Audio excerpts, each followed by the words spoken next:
Let this madness begin. Okay, just got like a couple minor adjustments. Now I'm starting up. Just gotta sit up.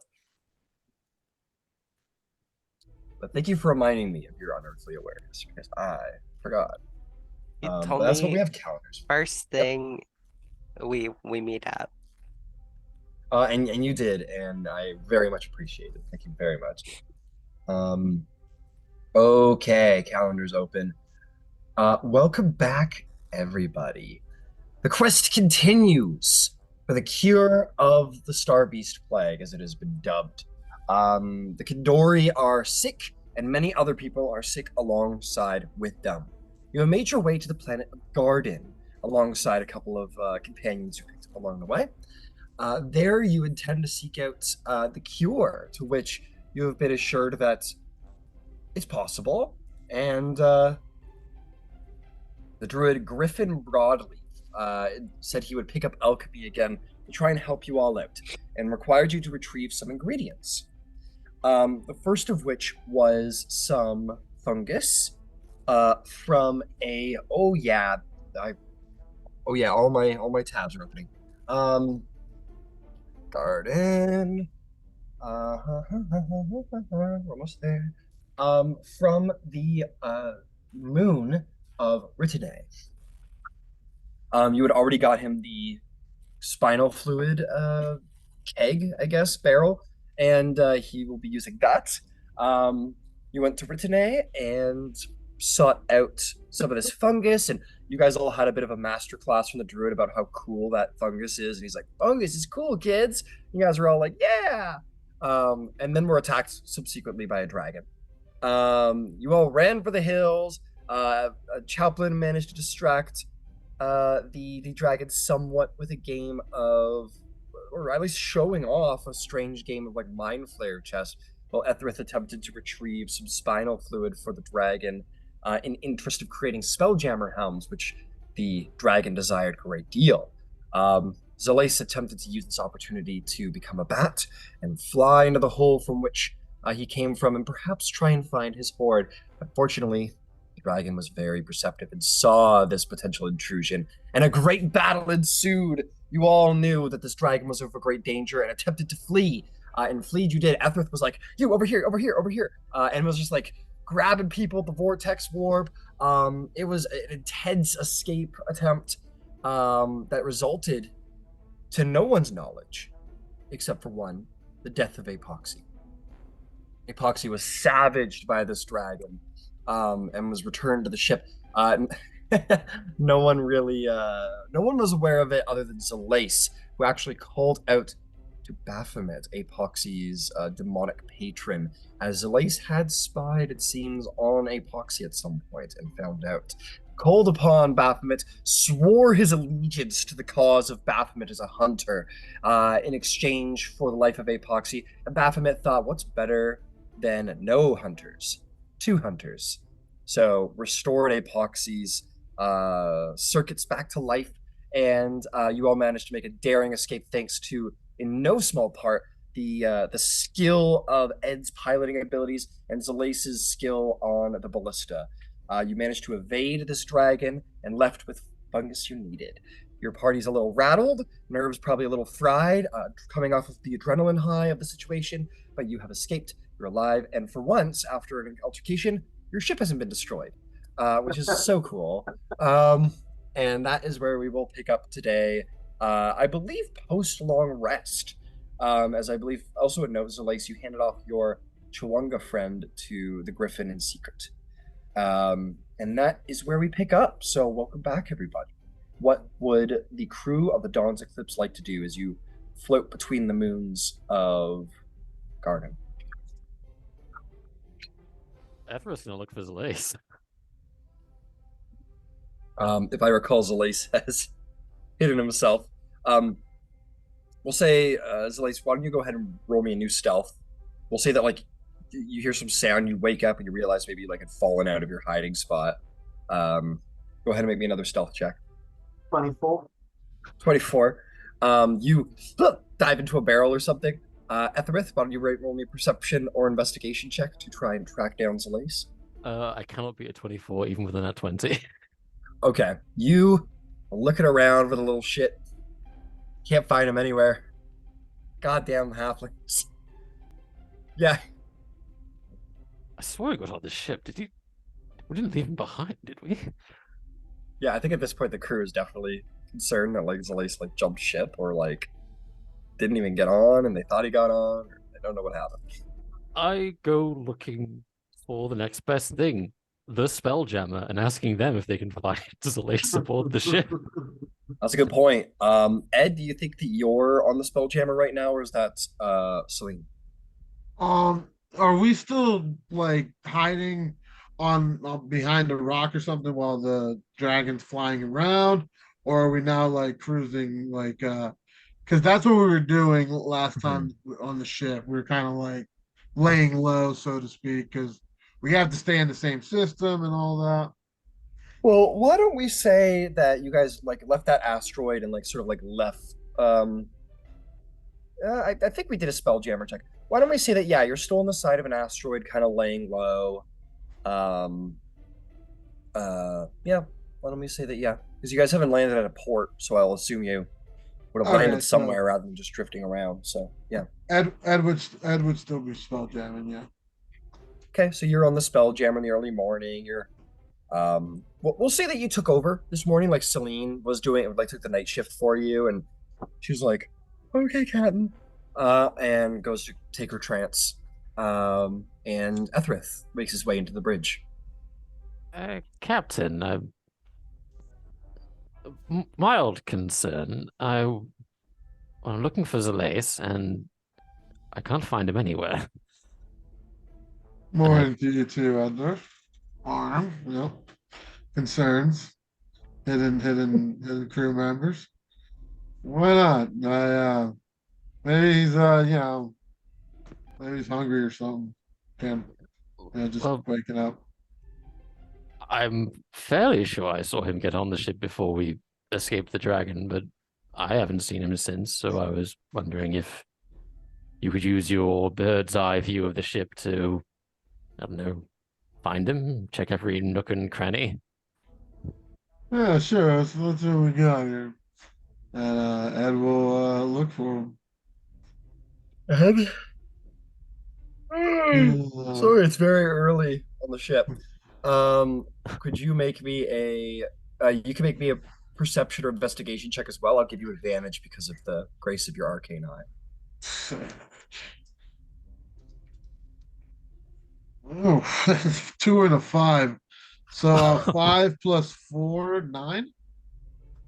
We'll say that you kind of Ethridge asks you to do this, and you're like maybe you're just like maybe it's more subconscious than actually a conscious thought, but you're like you can't tell how well I'm looking, like whatever. I'll look around a little bit, I guess, and you just kind of do like a very broad scan, like do you go into like the private quarters of like the crew to go look around? I would do like a quick like overall glance. It's kind of morning, so I'm expecting everyone's in their quarters passed out and stuff for the most part, or like starting. So I don't think I would look too Yeah. in depth now. Yeah, okay. So, and they're not private. The only private quarters is the is Uh, steerage, where Celine is, or not Celine, no, the paladin is. So yeah, you can like scan through all the different everywheres. And you do a very broad like move on. Don't find anything.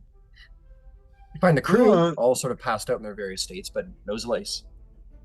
I don't see him. Maybe we did lose him. That maybe a problem, especially because I saw him too. I'm sure that, if you saw him, then he's got to be on here. But not, I don't see him out there. Is there a reason you're looking for him?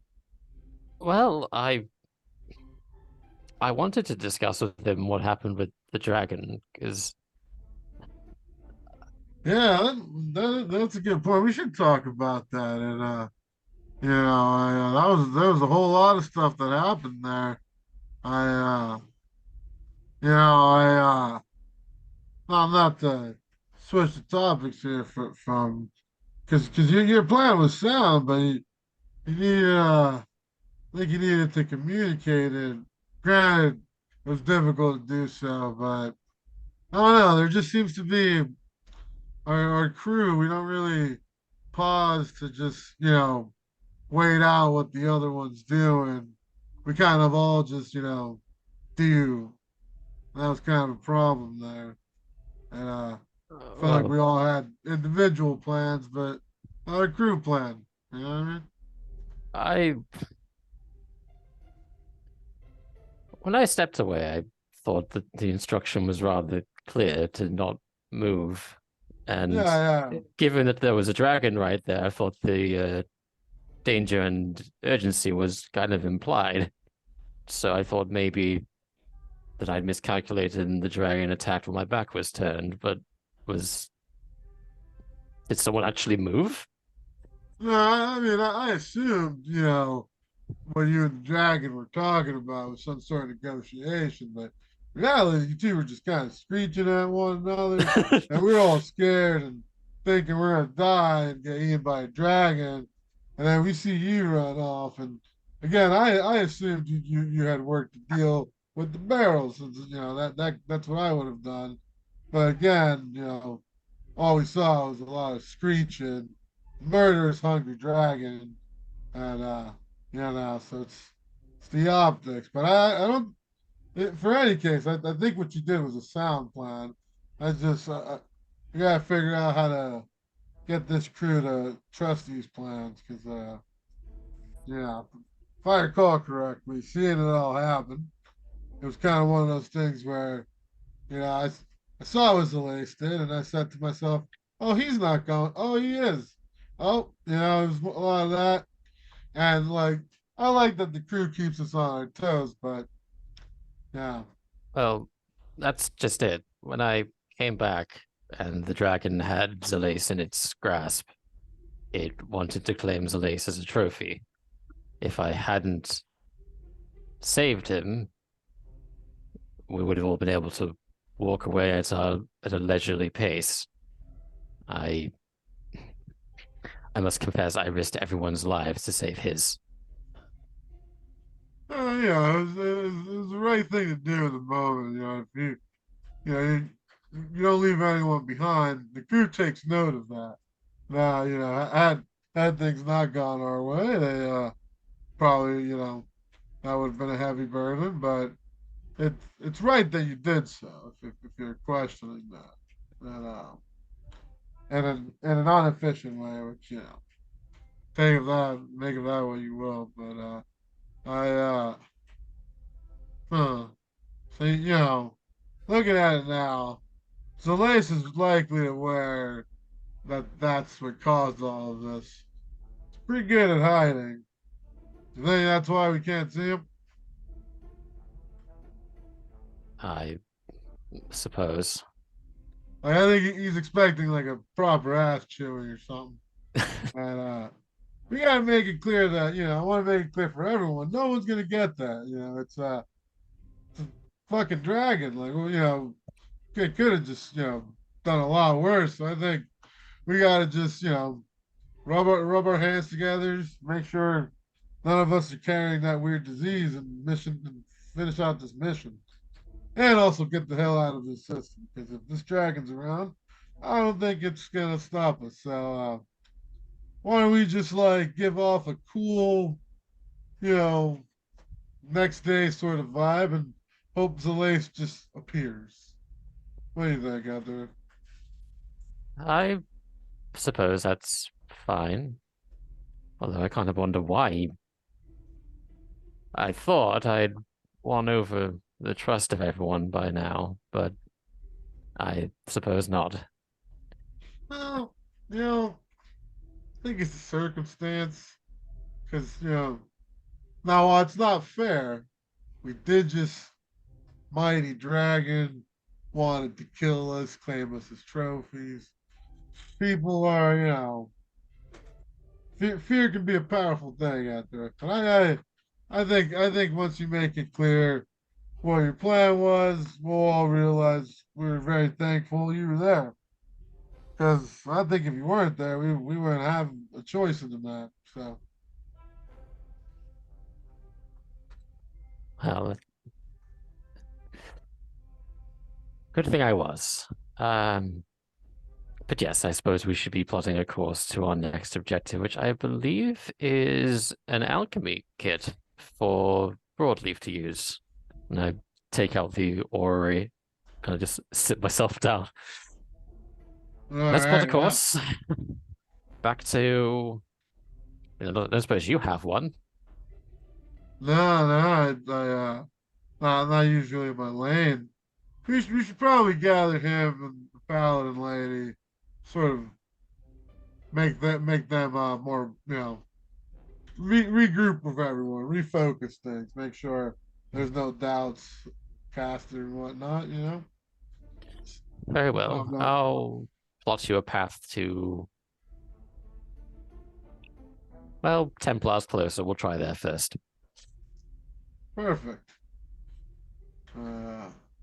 Thanks again, Adrift. You once again saved my life, which I'm tired of, burdening you with that, but I don't imagine it's gonna be the last time. So Oh, I do. I save your life with, well, it's my duty as not as your crewmate, but as my reason for being. So it's my pleasure. yeah, there you go. All right, let's get this thing cracking. Is Chaplin's aboard though, right? Did you see him get aboard?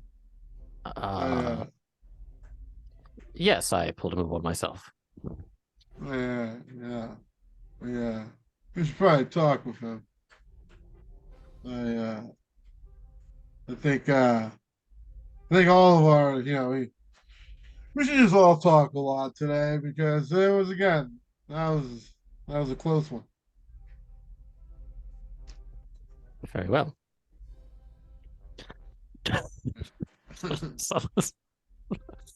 I can't help but feel like Ed's just like always drunk.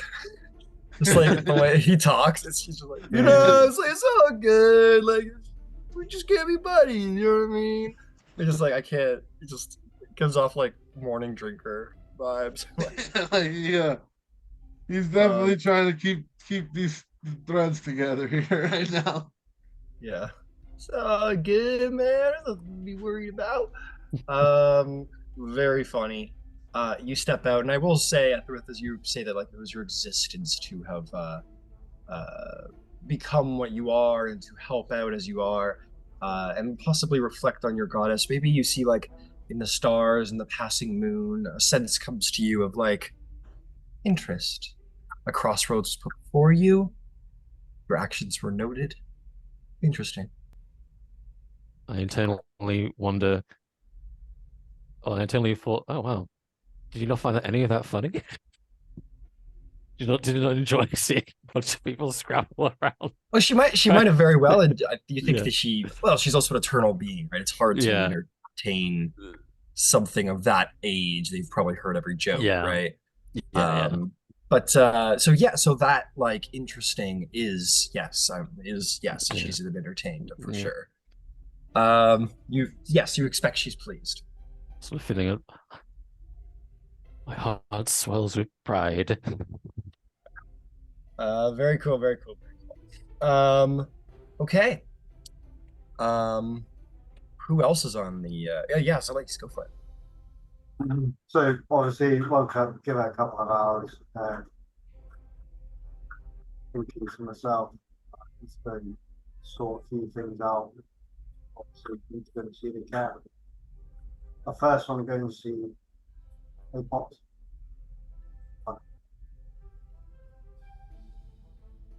You're gonna go see Epoxy. Please.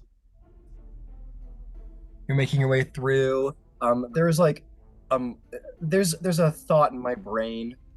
You know those sitcoms where it starts off like going through the house and seeing the crazy family.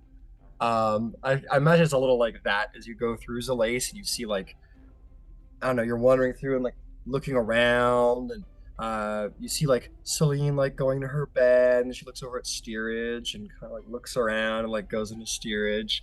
You like walk by this one room where there's a crack and you see like like chaplain like holding onto like a rope and like leaning way over Basan's cot and like stacking coins on her forehead or something. And you know, Jorn like trying to like write down all the things, and then you finally find Apoxy, this like robot warrior in stasis in the background who like comes to life as you approach. Okay, so I was just gonna knock on her chest. Wake up. Yeah. Apoxy, you feel the knock of Zalace. You can enter. So, how do you feel? You okay?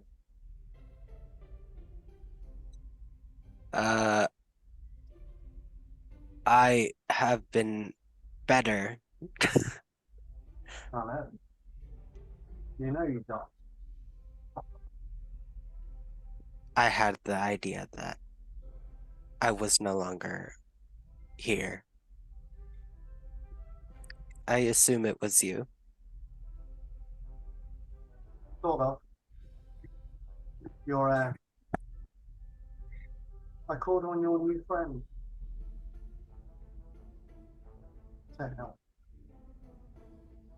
So we now both have it. But I'm not happy about it. I don't, but I took it. So that you come on. Part of my bargain, though, is to make the bell wallet better. So one is for me with 1 yard, or even not. We need to be thinking as well.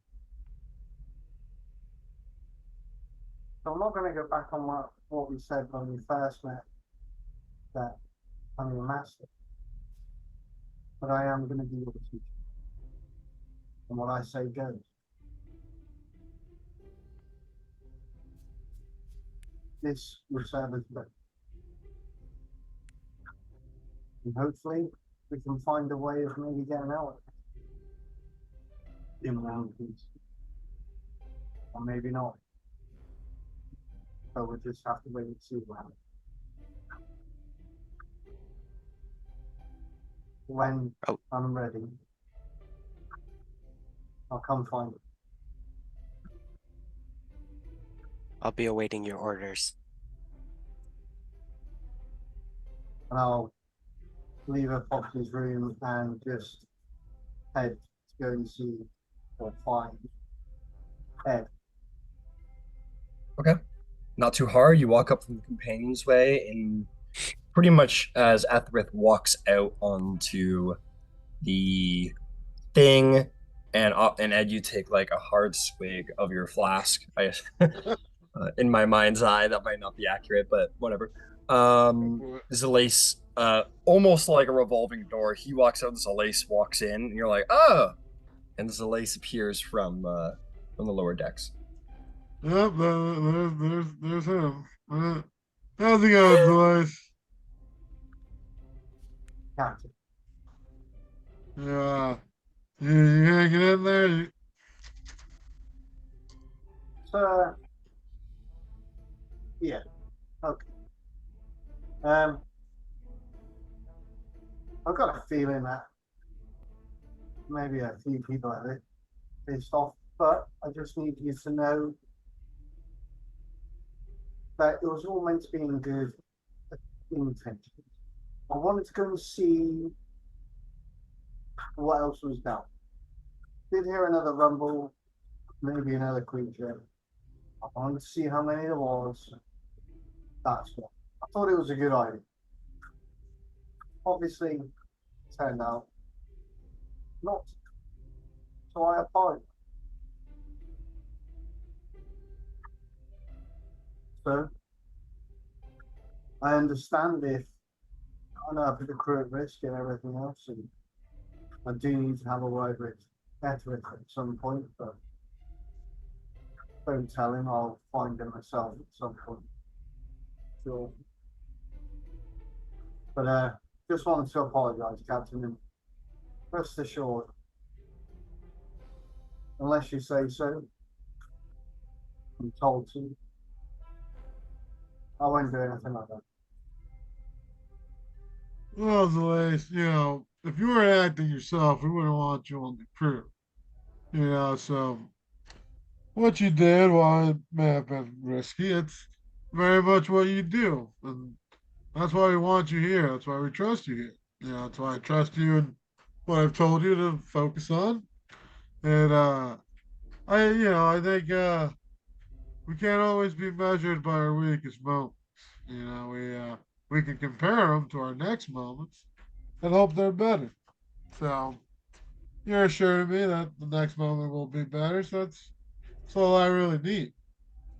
And I would say the fact that you realized you put the crew in danger means you aren't a danger to the crew. It's it's when you don't care, when you stop considering that it's a problem. Now, you know, next time I think it's all about priorities and ambition. While I can see that, if we did take a look at what the Dragons keeping and holding, maybe it might have been worth it, but it all would have risked our lives, and that's the one thing we can't get back. You know, once you die, death's very permanent and unreversible. And In some cases, Captain, in some, trying to reverse such things sometimes can have horrible consequences. But I know that all too well. well, that as you said, Lace, you'll be better next time, and you'll have no more surprises for me. So what's there to worry about? You know. Nothing at all, Captain. Absolutely nothing at all. Although I would like to put a little bit of a caveat in there, just in case. You never know. All right, yeah. Well, we'll call it the wild card caveat. That's what you are. You're a bit of a wild card. That's in its own way. That's okay. So More no than you harm know. done. All Anyway, right, so if there's nothing else, I'll let you go find out thrift. They were looking for you, so shouldn't be too yeah, hard to. I'll let What? them find me for a little bit. Thanks, Cap. Yeah, good luck to you. Good luck to you, young man. All right, Zalace, you head off. Ed, it sounds like you want to lock the doors a little bit. It's gonna probably get some he's probably gonna lock the doors, close up, and be just mess around with his notes. It's Yeah. true. It's also worth noting that as long as you guys are like landed on one of these asteroids, you don't need to be sitting at the helm if you don't wish to. Alright. But yeah, so you head out, Zalace. Do you go looking for Ethrith? It sounds like a no, yeah. Oh, yeah. Okay. All right. In this early morning, is there anything else anyone would like to do?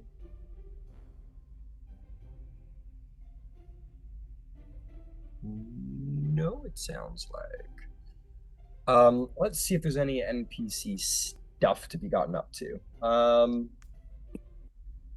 Oh boy, Jorn just kind of he does his thing. There is a sad note, Ed, that I don't did. Oh, Otto made it back. Otto made it back in one piece. That's right. Yep. Oh, yeah, That's it's also. You did save Otto. Very impressive. Thelma's back to cooking. The entire ship smells vaguely of tobacco, stale tobacco. Oh boy, Rodleaf is just like moseying into his morning, and with all of his very many animals, he's like casting produce food and water, and he's like feeding all, and like all of the many creatures that are like thoroughly through your ship like come up to him, and he's like giving each one a little bit of food. They all very neatly and very politely form a little line in front of him, and he just like gives some food to each of them, and they run off to go eat their food or stow it away. Some of you might notice, like in your bedroll, like you open it up to go to sleep, and there's like a ton of food inside. Like all the animals like found the food stuff, and are like trying to like find little places to stash it, make new nests and stuff. Um, yes, Poseidon, I saw a hand. Since Visan has been working on portraiture, that would, I think, inspire her. So in the moments that she can, she tries to draw the activities of the ship, like the feeding of the creatures and things. Got it. Yeah, you could take a little while to make that happen. Go ahead and roll me. Uh, which tools do you have for this? She's using painter's tools, but she's not proficient. Like this is she's setting something above the table. She's setting something else up. Understood. You can use either dexterity or charisma, your choice. Dexterity, please. Okay. By a lot. Try and give the options. That's not bad. So my dex would give me a +5. That is a 16. 16. Yeah, you sit back, like maybe you kind of after all those coins fall off of your head when you get up. You find your way up to the top. You see this little scene. You kind of like lean off the balcony and like watch Griffin do this on the other side of the ship. And yeah, by the time that like this some hundred small animals have been fed, you've got like a very nice sketch that you're happy with. And it's like there's like a squirrel on his like knee. There's like a fox in his lap, and like a mouse like standing on like just like up like this in front of Griffin. And he's like handing like a little piece over, and there's all kinds of animals gathered around him. And yeah, they all go here and there. I think Jordan definitely comes to you, Ed, and goes, "Look, I don't want to be rude to our guest, but I just thought I'd let you know, Ed, that there's when living creatures are around, certain other things are around. Like, for example, shite. There's a lot of Yeah, shite that needs cleaning. That you might have I was noticed that wondering that. on top of the unique smell that our cook has brought to the ship that you've selected, there's also a unique other smell by all of the creatures you've selected. He like takes a mouse and like puts it on the ground and gives one of those. And he goes, also, I think a number of them are trying to like form burrows and nests. So I would just putting it out there that maybe at the next port, we do a fully clean the place up a little bit, or hire a cleaning service or something. With haste. There's two ways to look at it, right? It's like beautiful nature shared within us. There's Right? also our ship is now rat infested with mice as well, and Right? they're gonna set up a whole lot of colonies in here. So we should probably get everything wrapped up with this druid friend of ours as fast as possible. Preferably sooner rather than later. Chaplin's very good at what he does, but I'm sure he doesn't want to be patching rat holes and burrows that are attempting to be made forever and ever, or need a ship once we're done. And I mean, there's a chance if Chaplin could sum it up like I don't know some hungry foxes, and that'll be a whole other problem. Well, there's foxes. I mean, I'm not a druid. I didn't really understand it, but there are raccoons and foxes mixed up with the rats and rabbits, and they all seem to be getting along for some reason. It's the whole ecosystem on our tight quartered ship, and we sleep and inhale and live next to those fumes. Yeah, let's get moving on this quickly. After we've All already right. set our course for the next spot that our druid friend needs. Once he's done there, we got the cure. We'll drop him off and get this place down to just chaplain animals. All right.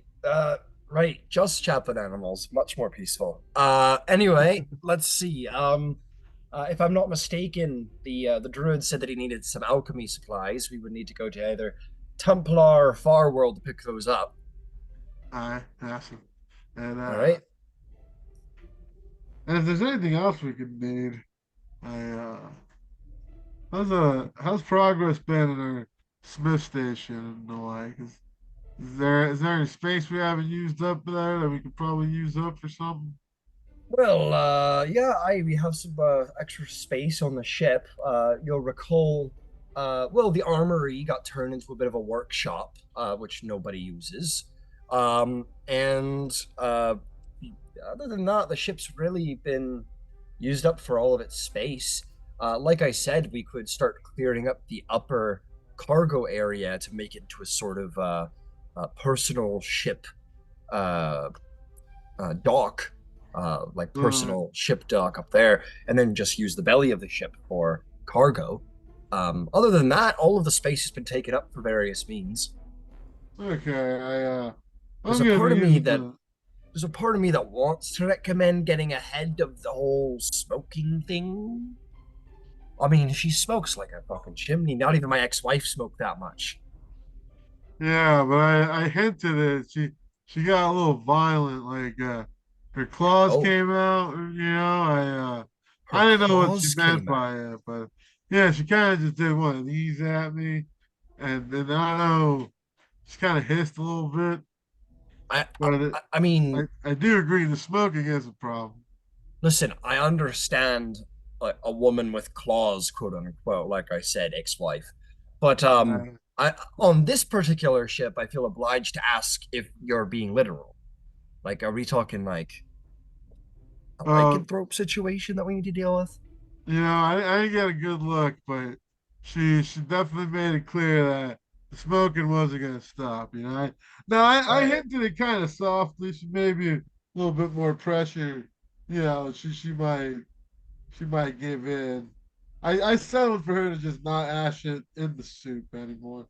You know, we don't That's a need. really hard stance you made there, Captain. Yeah, yeah, it was definitely a battle. She didn't stop easily. That's what I did that time I let the crew sort of go captainless for that. Well, it's good that we have you looking out for us, making sure that the cook isn't ashing cigarettes in our soup. Absolutely. Like I said, it was more of a temporary hire. I'm sure we'll find a Ah, real dreamer of a chef out there I'm sooner or glad to later. hear it, Captain. This is a ship of dreamers, ain't it? Yeah. That's for sure. I think how are you feeling with the whole dragon situation? That was a whole lot, wasn't it? How much? Yeah, no, that was. I'm impressed. No one's dead. I'm truly impressed. Nobody's dead. There was a close call with Epoxy there for a moment. Um, I can't even believe she's Absolutely. alive. They sent Ethereth sent her over, and it was literally barely recognizable, but she just stood up a moment later. I was impressed. Yeah, it's just there's so much metal flying everywhere in that dragon.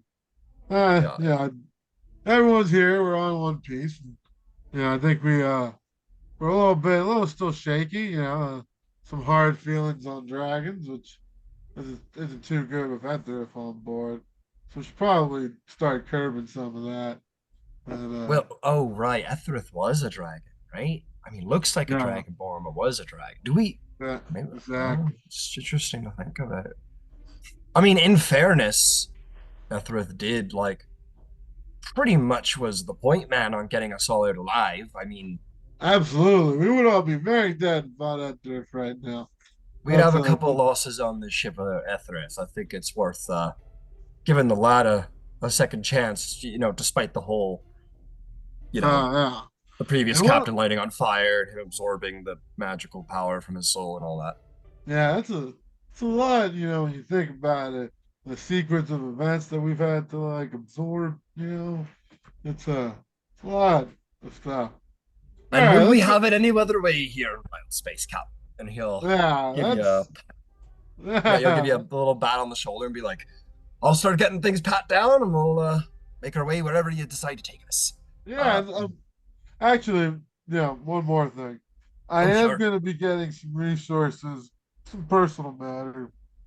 Oh, Thinking about building myself a, a little bit more combat ready suit. So I'll take it out of my own coin, but just in case like space is an issue or whatnot. But just need oh, some I metals. Captain, if you want, I could ensure that we have a couple of on board. Um, sorry, I'm just what's it called? A fish suit. They're really expensive, but they basically let you walk around or do whatever you want in wild space without fear of like suffocation or anything. Oh, that's They're good. really expensive though. Oh, that'd be good for me. I can probably modify that with some armor or something. Huh. Yeah, Yeah. they're incredible. They let you they give you a fly speed in a no gravity environment. They give you a swim speed. You can survive in an airless environment. They're pretty handy, but like I said, it's expensive equipment. Hmm. I'm sort of getting the sense that this ship might be slightly morally loose. You know, maybe that might be a better option. You know, this feels wrong, but Celeste definitely wants to step up, so to speak. Hmm. Oh, after he almost got us all killed. Right. Probably makes Yeah, sense. and uh, I would like that soon. I am the captain, and I'm doing an okay job. We're still here. We haven't lost anyone except our last captain. Hey, I feel is it really stealing if we need it more than they do? exactly. That's what I was thinking. Yeah, we'll make better use of it. It just doesn't feel. We're helping the whales. We're Yeah, we helping the are helping the whales. whales. It's for a good Yeah, cause, eh? and it just it's not quite emotionally manipulating Zalace, but more like manipulating Zalace's goals. Well, I thought it was just letting Zalace do whatever he wants, which is what he's always wanted to do. But I That's up true. to That's true. sure.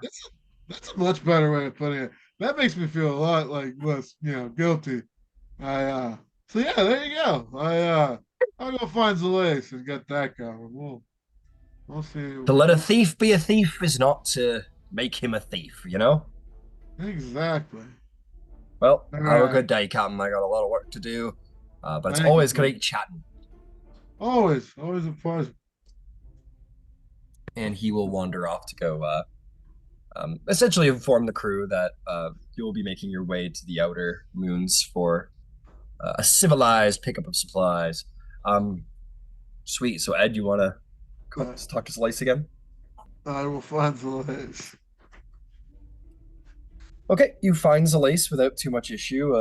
But before that, oh, you weren't going to look for Ethrith. Yeah, so you just kind of hide back down in the lower station. So, Ed, you find your way down, and catch up with Zalace.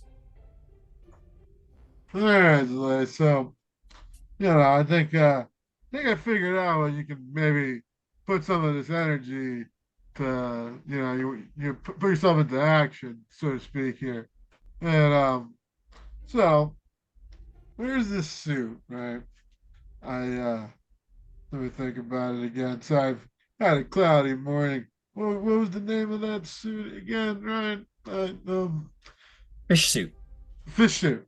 So when when everyone's doing trading, getting the alchemist kit, I'm gonna need you to, get us a special discount on this fish suit.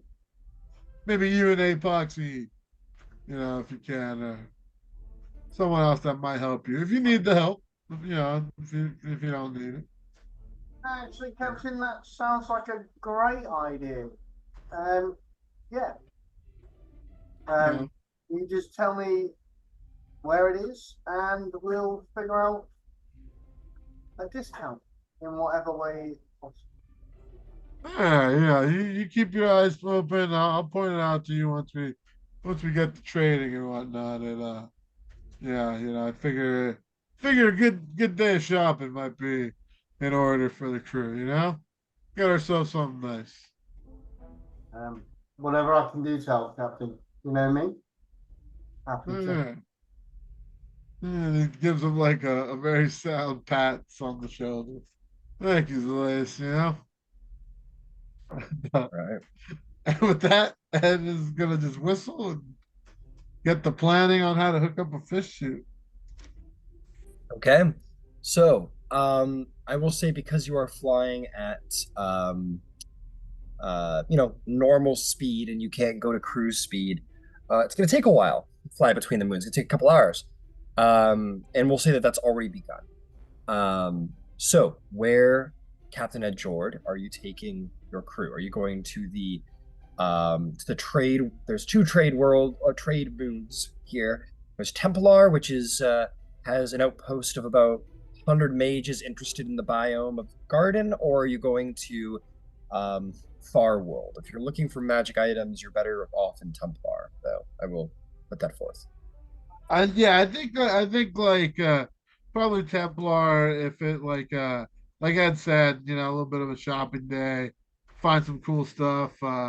Everyone will go there, and I think you know, and yeah, we'll go there, and hopefully the lace doesn't piss off a bunch of wizards. Well, you probably will. Because that's the way it comes.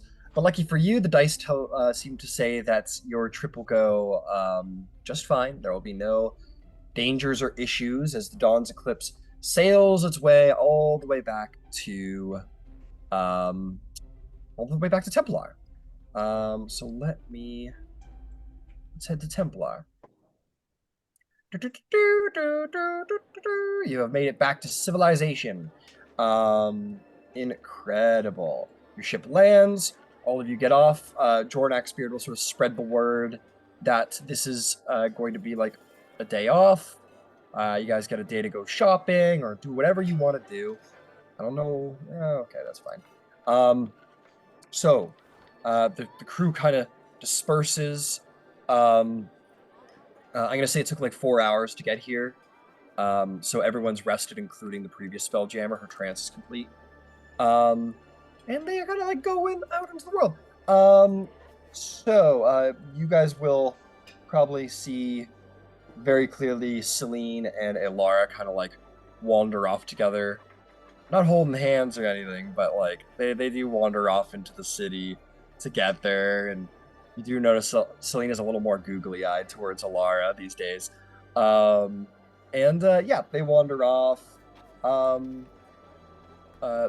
is going to just be at your disposal, Ed. He's like the first mate for all intents and purposes. And everybody else just kind of makes their way. Thelma's like, I'm gonna go get my date on, and she's gonna go find a bar. Griffin's like, he like sees the town. He's like, just remember, I need his alchemy supplies. Mine eyes require and mine hands require and such. I'll be out here far away from the buildings. And he will, all the 100 creatures will vacate the ship, and he'll just kind of like hang out like in the outskirts of town. He seems to have some kind of, I don't know, you don't know what it is. He's some kind of aversion towards town. So he doesn't go anywhere near the buildings and just stays out there. But what do all of you want to do?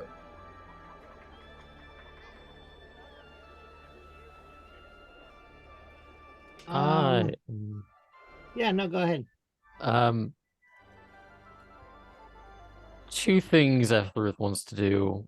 One, because it's just quick and easy, he'll look for the alchemy kit. The other thing he wants to do is look up the necessary means to create a crystal rod from the spinal fluid. Got it. Okay. Sorry, that first one? The alchemy kit for the Alchemy druid. kit, right. Alchemy kit, very easy to find in a settlement that is like 90% mages. You could just go ahead and pick that up and mark off the gold pieces listed. Cool. If you wish. They're honestly probably being sold at stalls. Like, this is a very magical place. And you want to find the means of making crystal rods. Not too hard to find. Make me an investigation check. Again, here in this place, not too hard to find.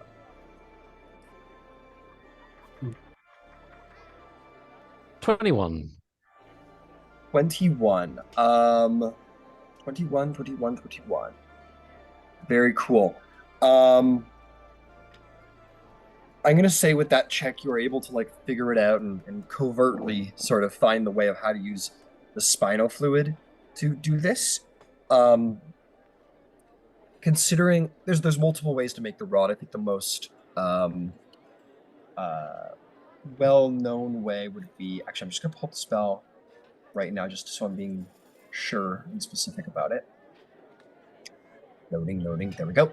The most common way is to find like a large chunk of crystal and, you know, jeweler's kit, carve it down to the proper size.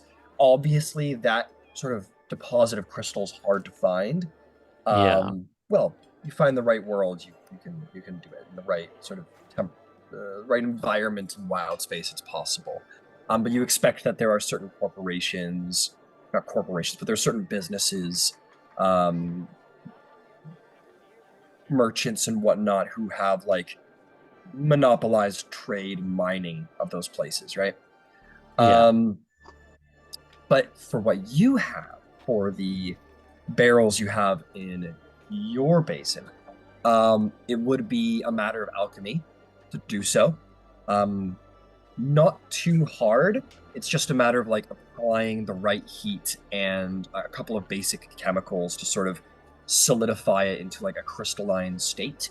But it does require an alchemist, though it is fairly easy to do. Like this is like, for all intents and purposes, like it's not a drug, but this is sort of like the meth head, like making your Yeah, I know, because it's.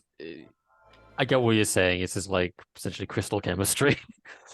Yeah, it's crystal, exactly. It's crystal chemistry. It's just a matter of like turning the liquid into like a more dense state and then carving it down, which is easy. So as long as you have an alchemy kit, and either proficiency in that kit or arcana, I'll probably say, not arcana, this is more chemical. So I would say a proficient alchemist with a kit could probably very easily distill spinal fluid into a rod or two.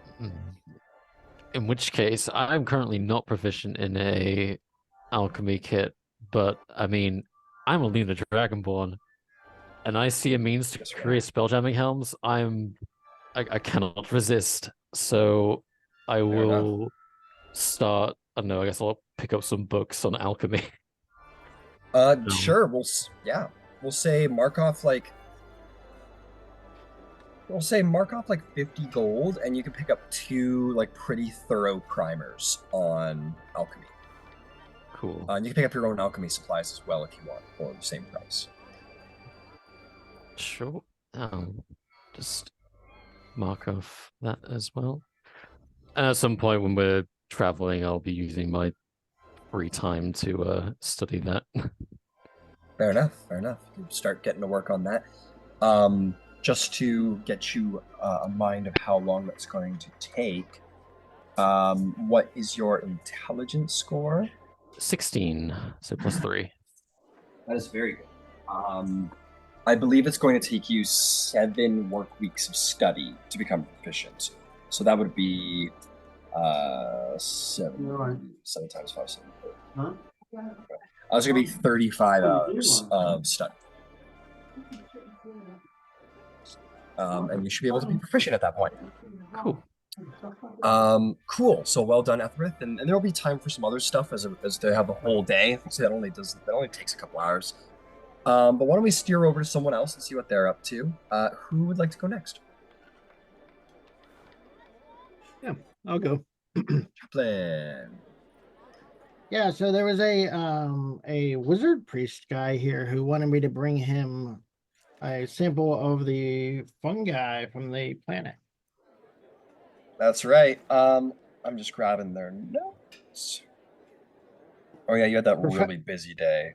Far World, party was a Templar, chop and kill somebody. Yes. Make me Professor Drake. Yes, that's right, Professor Drake. Make me a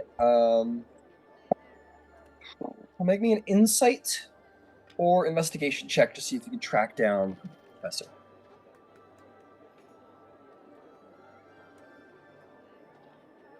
16.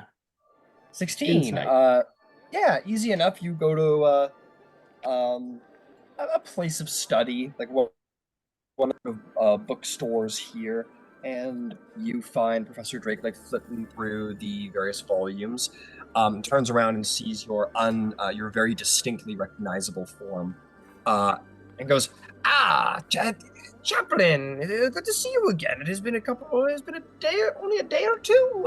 Did you by chance get that stuff I wanted?" I did, and I don't know if you knew this or not, but there's a big old mean nasty dragon on that moon. There's a dragon. Oh yeah, What kind of dragon? A lunar dragon? I believe so, and it was not pleasant. How fascinating.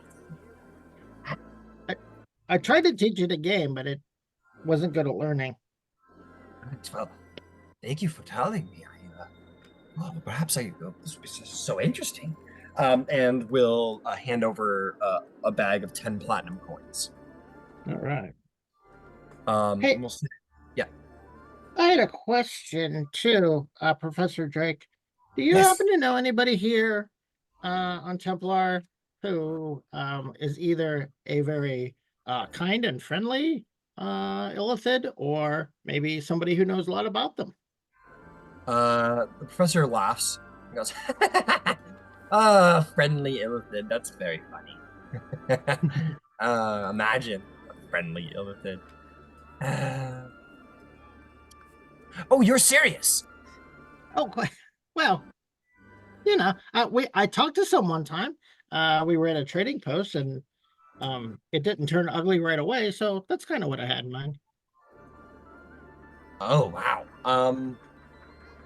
No, I've never heard of such a thing. I mean, I've occasionally heard of trade dealings happening on the edge of the glyph system, but I imagine it's mostly slave trade and such. I've never been there myself. I much prefer the well, you see the beauty of garden here under the watchful eye of the Oak Father. I see. Now, is there maybe any academics around who know a bit about deep speech, the illithid? You could ask around. I admit most people here are more interested in the biome of garden itself and its many satellites. But if it's possible, I never heard of anyone here in Templar who is actively studying illithids, but there might be one or two who maybe is a past interest, perhaps? Okay, well, I'll ask around. It's no big deal. This might not be the right place for it. I just thought, since there's so many smart people here. Well, whatever do you have business with illithids for? Wanted to study them? Oh, and so he'll pull out his game, and he'll be like, I have this game, and I don't know how to play it, and a dragon didn't know how to play it. And but besides that, I also have a couple, and he shuffles around in his bag. I have a couple papers, and he just kind of like loosely pulls out papers, which he fumbles around with a little bit. I have a couple of papers in there. They're seem to be written, I believe, in whatever language it is that the illithid use. Wow, I see. I'm sorry. I don't know. Is anyone who understands deep speech? There's probably someone at the very least who understands deep speech around here. It's an exotic language, but out here in realm space, you can't be too careful. But I would certainly suggest if you don't find anyone here, then you make your way to the planet of Glyph, or at least its outer satellite and no further. You wouldn't want to be abducted into the slave trade. No, I've done that before. It's not nearly as much fun. Oh, right. Right. Well, I have much to do. Thank you for telling me of the dragon. I might have to make a little sojourn out there and see what I did study and such. Very interesting. All right. Well, if you do be careful. He's very cranky, but interested in games, maybe. I couldn't imagine a dragon being angry at another dragonborn. That's absurd. But I'll be careful. But thank you very much. I can go pack my bags. And the Professor Drake sort of runs off excitedly. Um, Fantastic. Okay. Is there anything else you wanted to achieve? No, not right away. I'm good. Okay.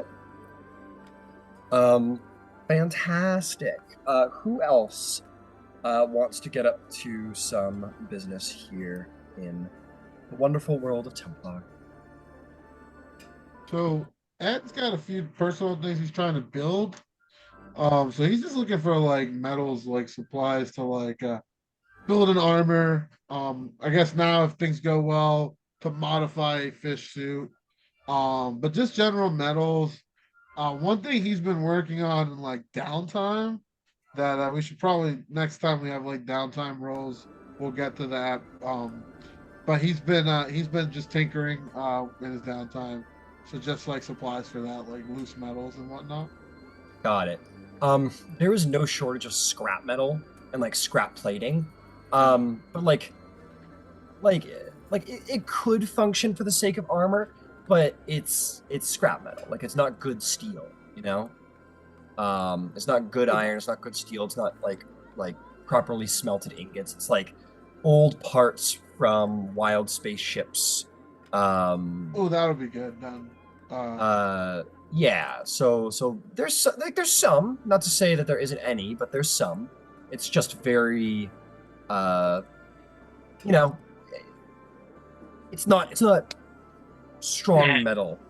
Yeah, for sure. And it'll help his experimental stuff because he's been just messing around with different things. Absolutely. Okay, so yeah, you go to like a little scrapyard like this. Oh, perfect. Look, I totally meant for that to be there when I needed it. You find yourself over there and you basically go dumpster diving for all intents and purposes, and you wouldn't see it, but a couple may just go by and go, oh, what is the rabble in kind of thing, you know? And wander by as you're like pulling giant flimsy plates out and sort of like checking out their consistency, and you're like, it's all right. You like throw it into your pile of keeps, and you pull out this like springs, and you're like, nah, and you're like trying to find good metal to bring aboard. And make me, you're proficient with Smith's tools, I assume. Yeah. Yeah, make me an investigation check, and I'll give you advantage because you know what to look for. Cool. So that is a 15 plus 7, 22. 22. Okay. I'm gonna do you one better. Ed. You're going through all the flimsy stuff, and there's all these busted up ships, and you know, there's like metal scrap, and you find like a bunch of stuff, and you throw it in this like old whatever, and you're like pulling off these big plates to try and get under for anything old, and you come across this basically it's the frame of it, but you come across this very unique like personal vehicle ship that you've never seen before. It's rusted, the paint's faded, it's like it's been here for a ton of time, but it's got like a sleek kind of cool design to it like you haven't really seen before. Like it's definitely like older, and you kind of like go looking through it and you realize like it needs a lot of work, but for the most part the end it's functional. It needs like a Spelljammer helm, it needs a patch job on the actual exterior, it needs armor. Its armor was stripped off at one point, but it's this cool kind of old personal vehicle ship. You basically like find like an old beat up rundown like old like 60s Mustang. Hell yeah. I Ed is delighted, and he's definitely gonna be like, even if it takes him the rest of the day, just pulling that sucker and taking it, and he is gonna put it in that storage space that Thorne's been talking about, and that's gonna be his new vice where he tinkers and plays on this thing. Oh man, you're definitely gonna become like a car dad where you're like always in the garage just like fixing shit. Yeah. Yeah. That's what's gonna happen right now if the rolls allow me. I'll say Jorn, like you call up, you get Jorn, you're like, hey, come on, I need your help. And the two of you are like, "Argh," just like dragging this like old piece of crap down the road. Very like Transformer, like first Transformers movie with like the old Camaro. And everyone's like, that piece of garbage? What is this? Like, what? And you like load up all of your scrap metal like into the cockpit, like the broken cockpit, and like drag it over the ship. And Jordan's like, "Oh, I suppose we're making that into a storage space is effective immediately, Captain. Or I'm turning the storage space into a landing pad is effective immediately, Captain." Absolutely. Crew of dreamers, Jordan. Crew of dreamers. Right, crew dreamers. All right, I'll start making the arrangements and see what I can get done by the end of the day. And Jordan's gonna start like finding people who want to buy like all the old boxes and stuff and start like throwing them out the back of the ship and start clearing them out and trying to sell them to people around here. And he's gonna try and turn that into a landing pad as quick as possible so that you can load that up by the end of the day. Very cool, Ed. But yes, I will say with that check, not only do you get this like old beat up like personal vehicle wreck, you also get also you wanted to get like scrap to like reinforce the fishnet suit, right? Yeah, like I like above the table for a while. I've been wanting to hook up Ed with kind of like what's his name from freaking Half-Life, like his suit, which is like he's got like the little combat suit from the down like from the neck down. I don't know what I would call it mechanically, but like I wasn't trying to do too much of it. I just wanted like a little beefier AC for Ed and maybe like a suit to upgrade that he kind of uses for like field combat. So the fish suit is perfect because that's more like a little pilot gear, so he could wear that in the future when he's riding this like personal vehicle he just found. So I think that's probably stuff to do that. And Got it. yeah. Okay, I will say that you find enough scrap metal to be able to like basically make a suit of heavy armor of some kind. Like you find like an excess of it. You're proficient enough. You like it's not like it's steel, but it's all like miscolored and whatever. So like you could. It's not gonna look very pretty when you put it all together, but you could if you wanted to. That's fine. Okay. Fantastic. So that'll bring us around. So that's what Ed does. He finds a bunch of cool stuff for free. Who else has stuff they want to do? Is there any like murder gonna happen today? Is there any? Is one of these 99 wizards gonna get it? There will be 98. So Zalace and Epoxy, do you two like wander off together? Zalace, you have to go steal stuff, right? So, well, yeah, we've got that. But first, I want to find an alchemist that can turn my yellow and orange fungi that I got from the planet into the tree seal. Oh, okay, very interesting.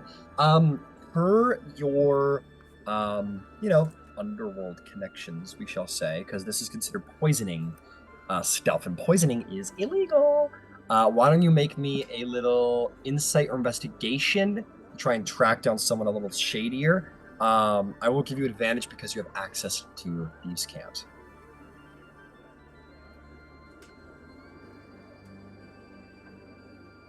$26 was the highest. 26, good God. You are going to you're gonna go looking for someone who deals in poisons. Let's see.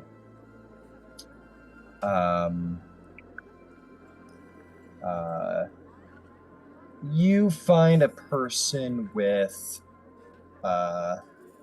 yeah, wait, this is it. You find like this one mage who has one of those bracelets around their left, or they have like sort of like a buckle tattoo. It's very arcane, but it's a tattoo around the left wrist, like fully encompassing. And you're like, you got to be careful. You never know if someone's just thought they've done a cool tattoo and trying to copy the underworld or whatever. But you go up to him, throw a little thieves' cant his way, and this guy sort of goes a little back to you, and you're like, oh, okay, good. And this guy sort of like pulls you aside, being a sort of like fence, and he connects you with another mage here who works in poisons, who will be more than willing to produce a truth serum for you. I gotta look up my truth serum here. Hang on.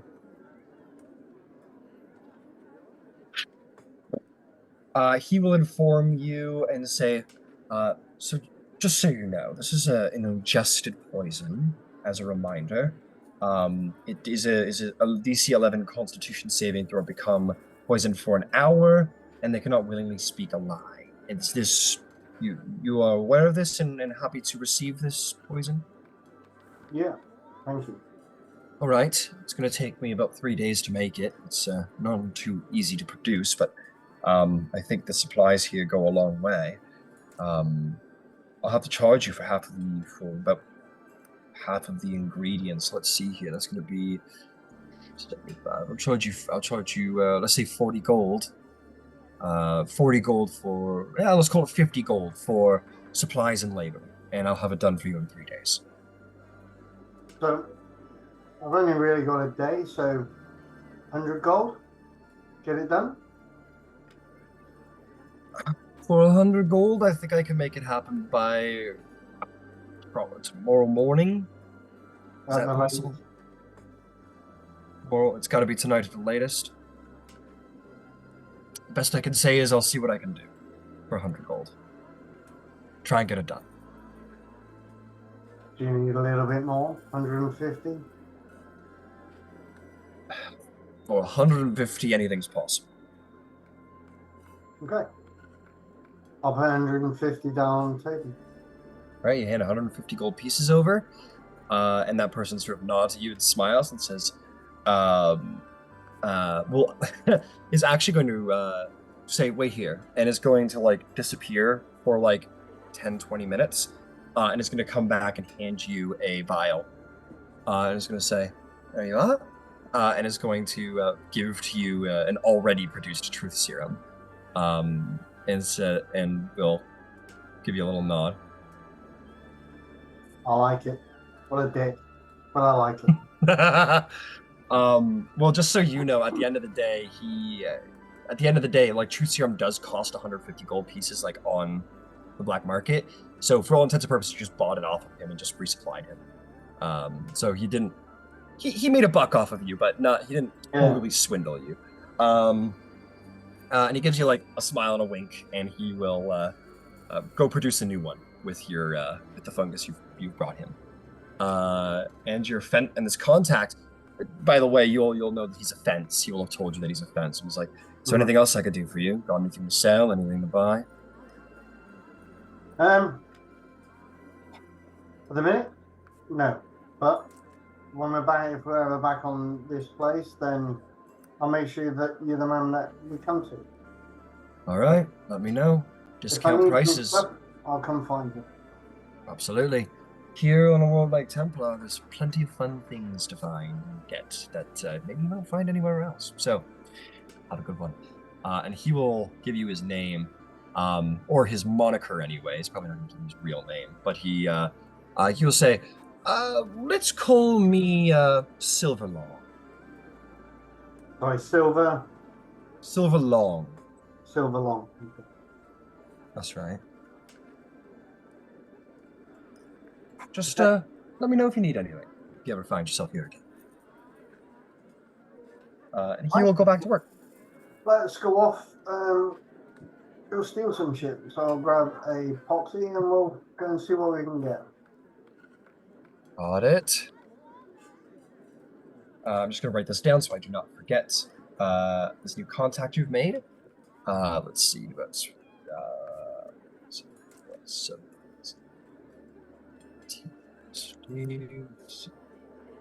Standard days of events on Templar. Okay, fantastic. Very cool. All right, Zalace. And you also want to see if you can track down one of these suits. Yes. All right, make me a. Actually, sorry then. I will ask before I leave. I'll ask Silverlong if he knows of any suits that are around. He goes, of course. course, of course, of course. Especially here, such a magical relic. Do you want me to procure one for you? No, if you can just point me in the general direction of a place that I can maybe see one. And I'll throw in 50 gold. 50 gold. He thinks about it. Make me a decently high persuasion check. It isn't necessarily in his interest as a fence to be cutting out the middleman. Which is him. 17. 17. He sort of rubs his beard and says, why should I tell you? Not to be rude or anything, but as a fence, it's my job to procure items for a discounted price. Why should I tell you? So, I'm just trying to make up a bit of standing back on with my crew. I made a dodgy decision, it sort of backfired. I need to do a little bit of good. Now, I'm quite happy to pay whatever your finder's fee would be if you tell me where this stuff is. You're aware that fish suits are a pretty expensive item to procure. They're considered a very rare magic item. They're a great deal of value, but of course, with myself, I mean, listen, if you want to pay my price, you might as well just utilize me at the same time, and that way it takes all the risk out for you. If one of my friends happens to get caught or doesn't succeed, it's not on you. And also, of course, there will be a security deposit that you get back. So, it takes the risk out for you. I do business, you do business, you get good with your friends. Nobody needs to know. So, what is your price? Well, let's think. A fish suit is a rather expensive relic, is it not? Gonna roll to see. He goes, at minimum, they go for 20,000 gold around here, which is an astronomical price. A truly unfair price, really. It just ensures that the rich are able to survive in wild space better than the poor, which is just not fair. So, with the interest of, serving the middle to lower class, let's say that the price of a fish suit for me is a little more around the uncommon range. Why don't we call it 600 gold pieces, and if the delivery shouldn't succeed, you'll get half of that back. And can you do this today? For 1,000, and you get 500 back on a failure.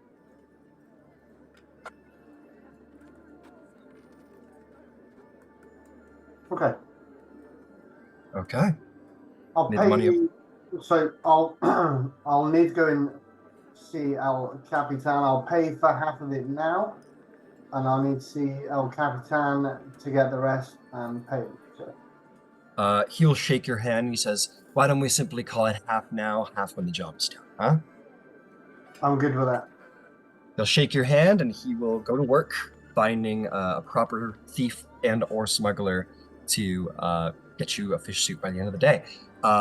Okay, we'll come back to you, Zalace. Very good. Making things happen, moving and shaking in the underworld. Apparently there's pretty decent little crime presence here in Garden, which isn't impossible considering the amount of valuable goods in here. How is Bason and Apoxy doing? Or either or?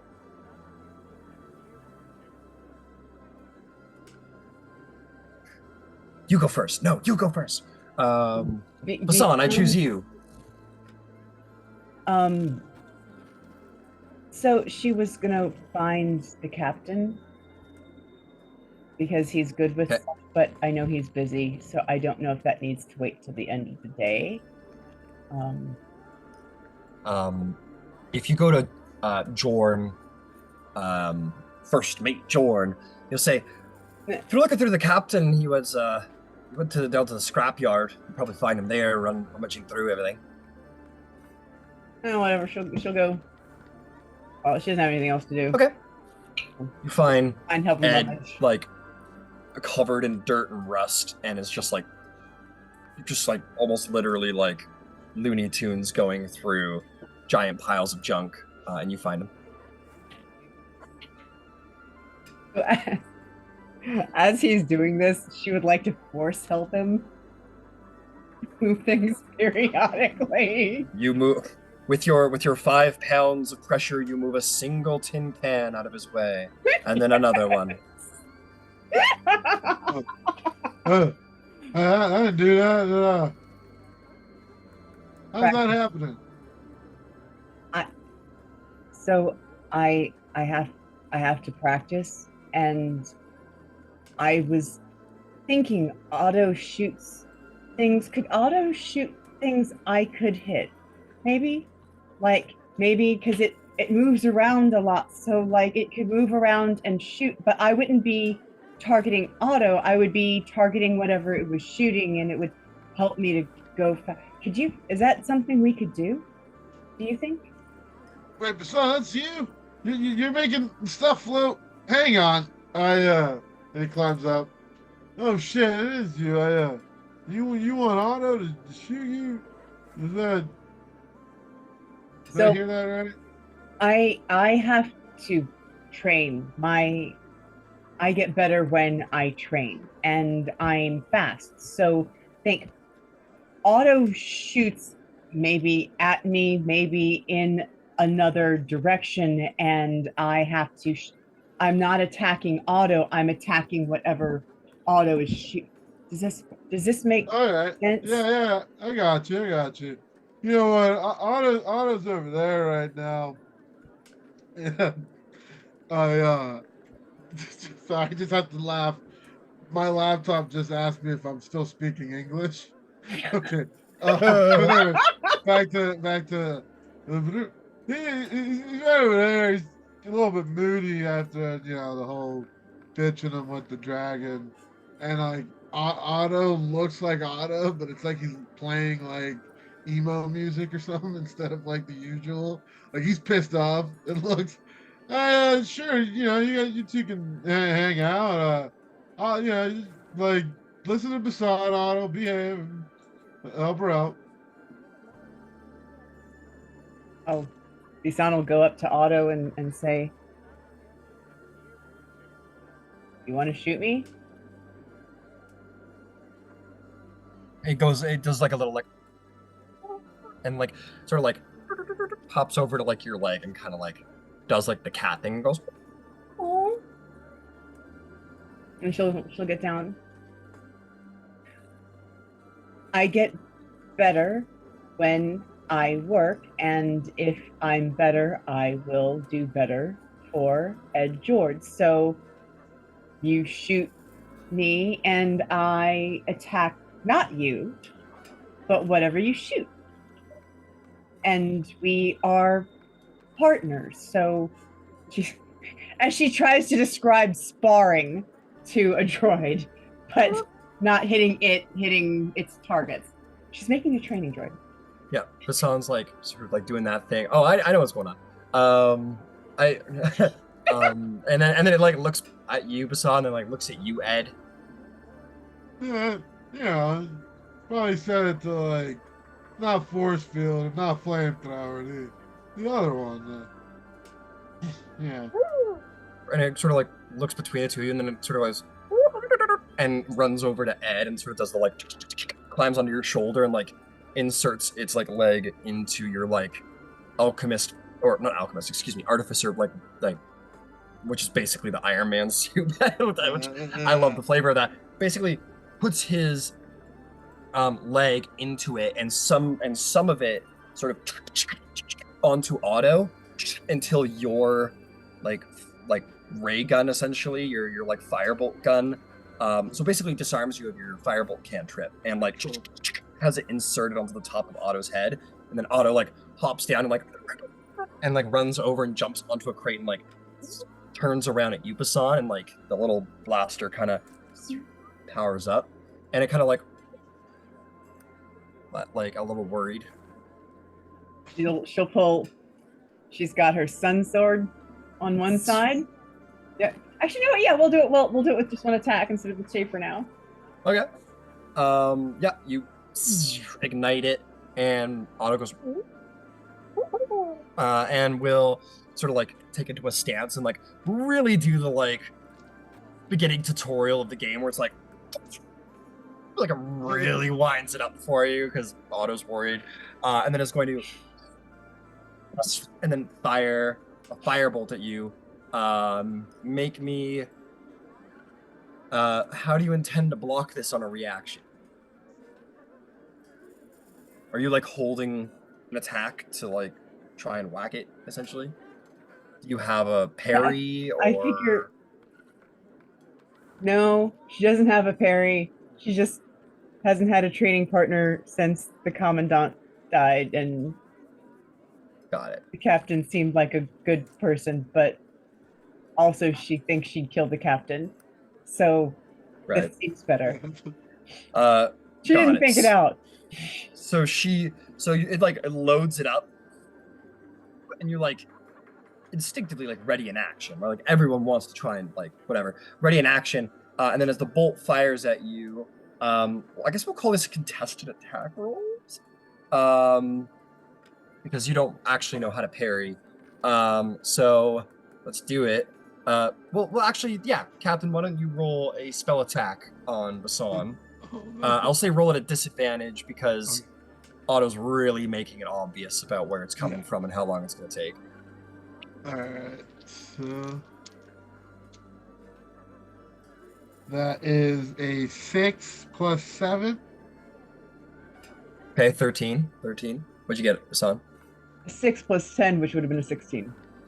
A 16. You manage to like, as it's like floating up, and fires it off. You manage to like you've already got like the blade defensively, and then you kind of like, and like manage to like cut the flame with the blade. You're like, oh, ha, ha, ha, ha, and like have like a moment where like, I did it. This was like a little tennis ball and hitting it with a tennis racket. But you do it, which is cool.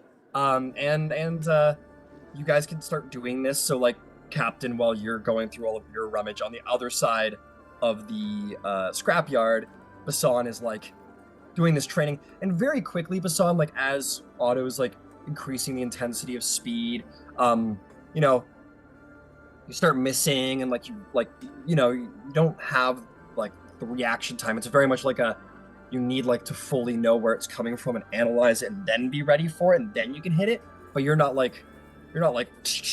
reactive to it as of yet, but you are certainly paving the way for it. And she gets to practice being Dexy, right? Because in the worst case, she has to roll. Yeah. Avoid the hit. Well, and you know what, Basan? I'll tell you what. As you are pretty much specifically training to learn how to use your finesse blade to react to an attack and learn like basically how to parry. You're teaching yourself how to parry. Who knows? Maybe if you keep practicing this, maybe there's a little feat in your future. Who knows? I'm not above awarding. I'm not above or below. I don't know which one I'm picking. But feats can be awarded for in-game stuff. So if you keep it up, who knows? Maybe you'll learn to be reactive enough to learn how to parry in game, and we'll take it from there. But you begin training with Otto, and Otto's very very, very careful, and like at a certain point, obviously, it gets a little too fast, and you both get a little too excited, and you take a firebolt at one point. We don't need to do damage. It's not going to be like, if anything happens today, we'll just roll some firebolt attacks on you, and that's that. But yeah, you get hit with the fire, and then Otto freaks out. He's like freaking out. You're like, no, it's fine. And then you have to like calm Otto down for 5 minutes, and then you get back to it. But yeah, Otto's just like doesn't want to hurt you. What a great sparring partner. Yeah. Okay, cool. So yeah, you start training on the other side, and at a certain point, I imagine you get Basan in on like lugging this ship across the across Templar, basically. Yeah. Okay, fantastic. Napasan. Well, I have some interesting news for you. Oh, Napasan, epoxy. Sorry. I don't know. Epoxy. As you step off the ship, something inside of you it shudders. You feel something you've never felt before, Epoxy. You feel fear. But like not like on your sensors, not like in a like, oh,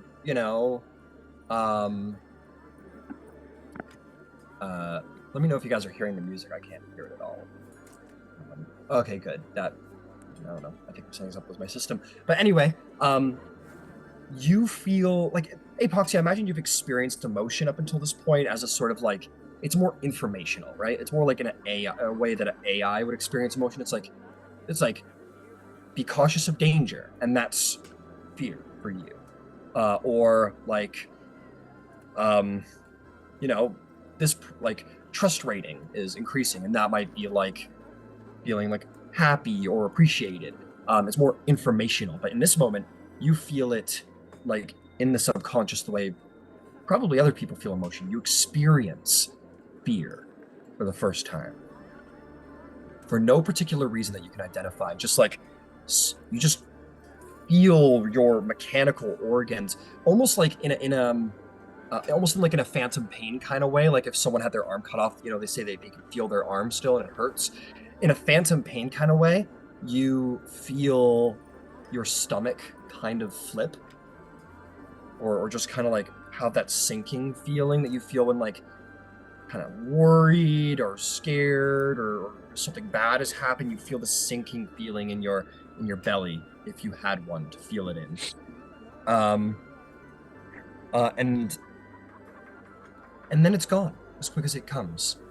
As you walk into the outskirts of town and all these mages are around you, then you feel this like sinking feeling for like 10 seconds, and then it's gone. Someone's hunting me. You- Epoxy's gonna do a perception check. No perception check required. You know what it is as you think about it and like look around. You felt it when that guy walked through, close to you, essentially.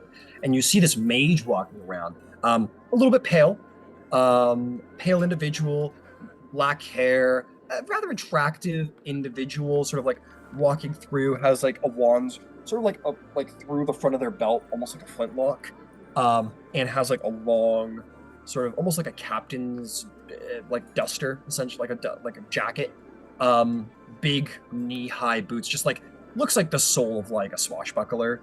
Like a mage swashbuckler, essentially, and just kind of walks through, rather gaunt, just kind of like walks by you, and then as he like essentially exits 30 feet of you, that sinking feeling in your stomach is gone. Where is he going? Where are they going? Walking down the street for now, you don't know. Do you wish to follow? For the moment, I will do unerring tracker on him. Hey, very good. You mark and track. And I'm as gonna you- stay out of his range and just follow him from out of his sight. Got it. Make me a stealth check. Disadvantage. I just got a nat 20 and a 2. Why do you have disadvantage? Oh, you got Because of the heavy armor. Yeah. Heavy? Well, yeah, you can't have heavy as a barbarian, but you got Oh, armor. okay. I'm just, yeah, sorry. Sorry, it scared me for a second. I was like, wait a minute. No, you're good. You're good. 3 stealth. Oh God, 3 stealth, huh? I'm making it obvious. Yeah, you're like what? So I'll say like you go to be like socially stealthy, but then like, and again, this is almost like registered like it normally does. No, not so much. I think, you know what? I kind of like the narrative idea that maybe the reason why Apoxy is sort of like being influenced so not easily but intensely by Baphomet, because it's the same thing as that flip in your stomach. So much of you is metal and information, and that is what you are. You're like hardware and software, basically. But when you're on the hunt, when you're doing something in the name of Baphomet, it feels like what you were meant to be. You have this bestial body that doesn't feel like it's just metal, it's just a weapon.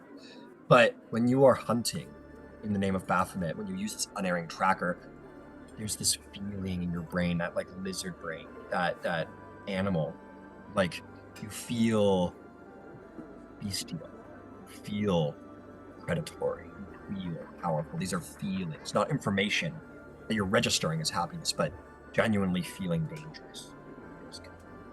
And in this moment, as you do the unerring tracker and link onto him, and you're just like being stealthy and calculated at first, very much like you're connecting with the entity who brought it to you. You feel hunger. You feel the need to hunt. Very much like the entity who granted you this requires your service after your failure. Requires hunt. Needs a hunt from you. And it makes you feel this predatory feeling as you sort of the shoulders roll back and you walk down the street. You walk by people to kind of get out of your way, and this guy kind of over his shoulder looks at you and kind of picks up his pace, and again maybe, and kind of keeps walking, and then circles into a building and closes the door behind him. You expect maybe his home or place of work. What do? Go I through the door? bust in and I rage. Yeah, you bust down the door. The guy turns around, kind of like backing up. He's like, wait. Let's roll initiative. Oh yeah, baby, I love this shit. 14.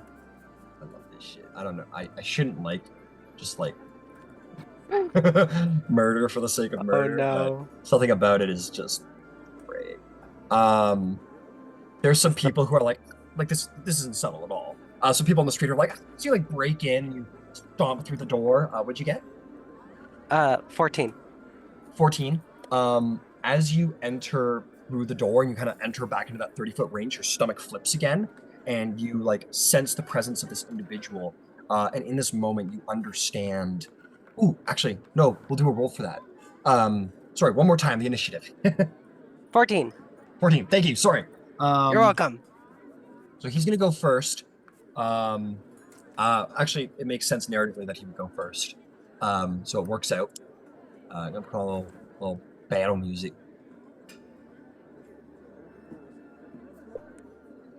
Okay. He's going to like, as you like are coming at him, stepping through, he kind of and like hisses at you, and you see these long pointed fangs, and his eyes sort of like go from this like cold blue to this like glowing yellowish red, and he's going to raise his hand to you. 16 to hit. Will not hit.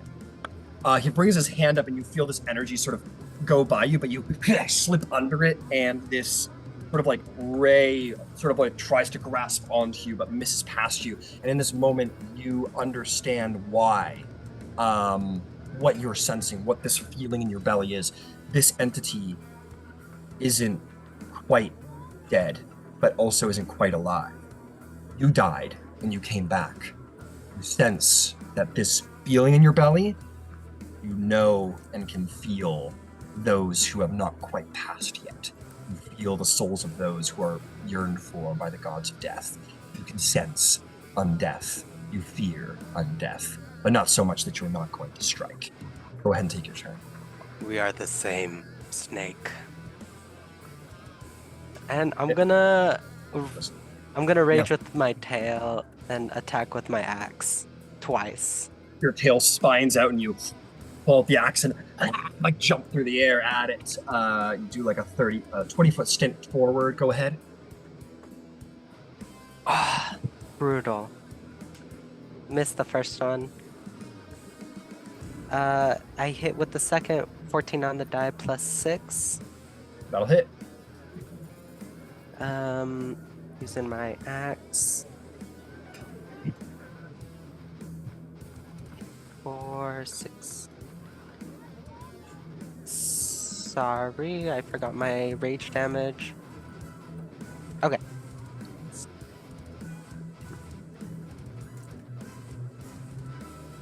Oh. 6, 7, 8, 9 damage. 9 damage. You cleave into this creature, stab into his chest. It hisses. It was a deadly blow. Or actually, no, it doesn't really reel in pain. You slash it in the chest, and it takes it. More of like a, oh, I can't believe I just got hit in actual pain. This person has an undeathly constitution to them, as they like take it and don't even like express pain from the blow. Go ahead and take your second strike. That was my second. Oh, that was your second, right? Sorry. Okay, you dislodge your weapon from its chest, and I don't think it's gonna do that just yet. I think it wants to try and beat you up for being so mean and attacking it. It will reach out this hand, this pale hand. It's almost like slight, like the fingernails are comes to a point. He like reaches out with his hand to you, and that is going to be 18 to hit. I'm gonna reaction, not parry. Use my tail. The tail, yeah. Alright. Sorry, I keep forgetting to see what that is. Alright. I add 5, so it's gonna miss. It's gonna miss. The hand reaches out for your face with like a decisive strike, and your tail scorpion like just comes around, like smashes his wrist, and his hand like moves away, and he doesn't manage to get a hand wrapped around your face. What do you do? I will attack. All right, go for it. Another miss on the first. And a hit with the second, 13 plus 6.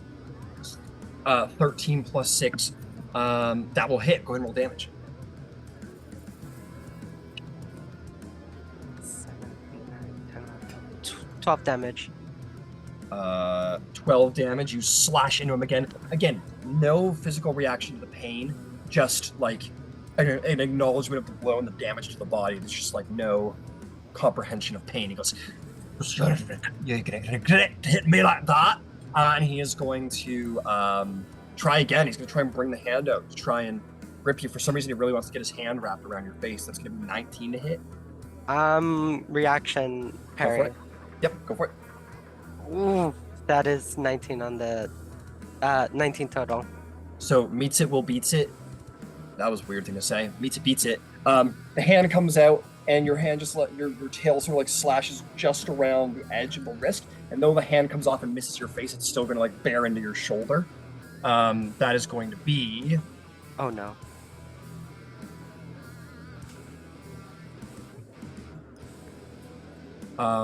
That is going to be. That's going to be 27 necrotic damage. Excuse me?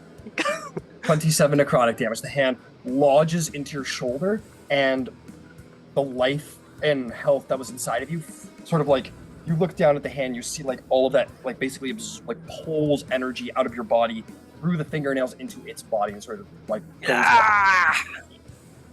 and it sort of pulls its hand back out. In this moment, you hear someone say, it's a vampire! It's a vampire! And a mage from the side is just gonna like shoot a discriminant firebolt at not you, but the other guy. And that is going to be going to be a hit. For 15 damage to this this person you're hunting, and takes this bolt of flame to his side, hisses back out with the long fangs. What do you do? I am going to recklessly attack from this point on. Go for it. Natural 20 on my axe. Yeah, go for it. Give me some damage. This is max damage plus Plus the roll. Okay. Yeah, max possible damage plus an additional roll of the dice. All right. Well, that's a whole lot. Rage damage is not bonus, doubled, right? Right. Modifiers just remain the same. Only the Okay. dice are rolled. Okay. Okay. 12, 13, 14, 15, 16, 17, 18, 19, 20, 21, 25 damage on the first hit. Ooh, 25 damage. 25 damage is exceptional. And in this moment, as he like is turning around to like wave his hand in direction, he like pulls his wand out from his belt and starts like going to point it at the people who just shot the firebolt at him while he's not looking. You cleave him in the neck and stab right into the neck, and you're like, oh yeah, I got it. And you're like way through his neck, and his head still like turns and looks at you and hisses. Give me that last attack. As I slash into them, I'm gonna yell to the others and say, "He is mine! Don't take him away from me." Okay, go ahead and make your attack roll. Recklessly. 14 plus 6, 30, 20. 30-20 will hit. Roll me some damage. 13. 13. How would you like to slay your prey? I guess on that final hit, I'll just cleave right through the rest of the neck and crush the head, hoping Got it it. to make a sign of Baphomet on the floor, just on its own. Understood. You cleave through its neck and it's like still alive somehow, and then you just kind of like grab under like its arm, like right here, and like pull its head, like pull its body all the way through the rest of your blade as you like slice through. Its head falls to the ground, and with like, we'll say with your tail because it's your tail, with the bludgeoning force of your tail, you crush the skull on the ground. The creature falls to the ground. As it falls to the ground, and it sort of retches and sort of flails around without its head. All of this black energy rises from it and turns into this like shadow-like shade above it, and sort of then sinks into like the shadows of the hard shadows of the room from various light sources, kind of like disappears into the shadow itself, and the creature has been destroyed. But that feeling in your belly, it remains, telling you that not over. But the mages begin to approach, and they're like, You've done it! You've done it! And they begin to approach you, thinking the battle's over. But your this sense, this sense of people not quite dead remains.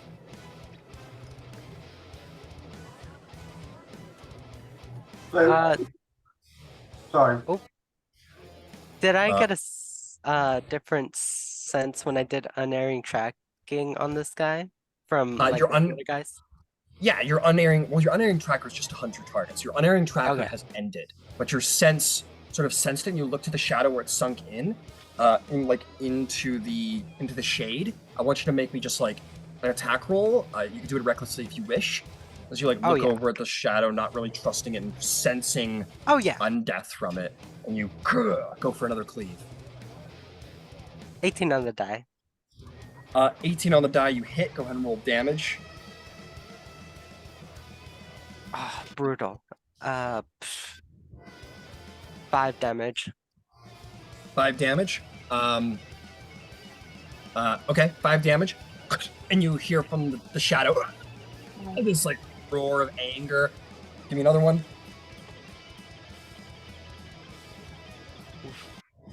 8 plus 6. 14?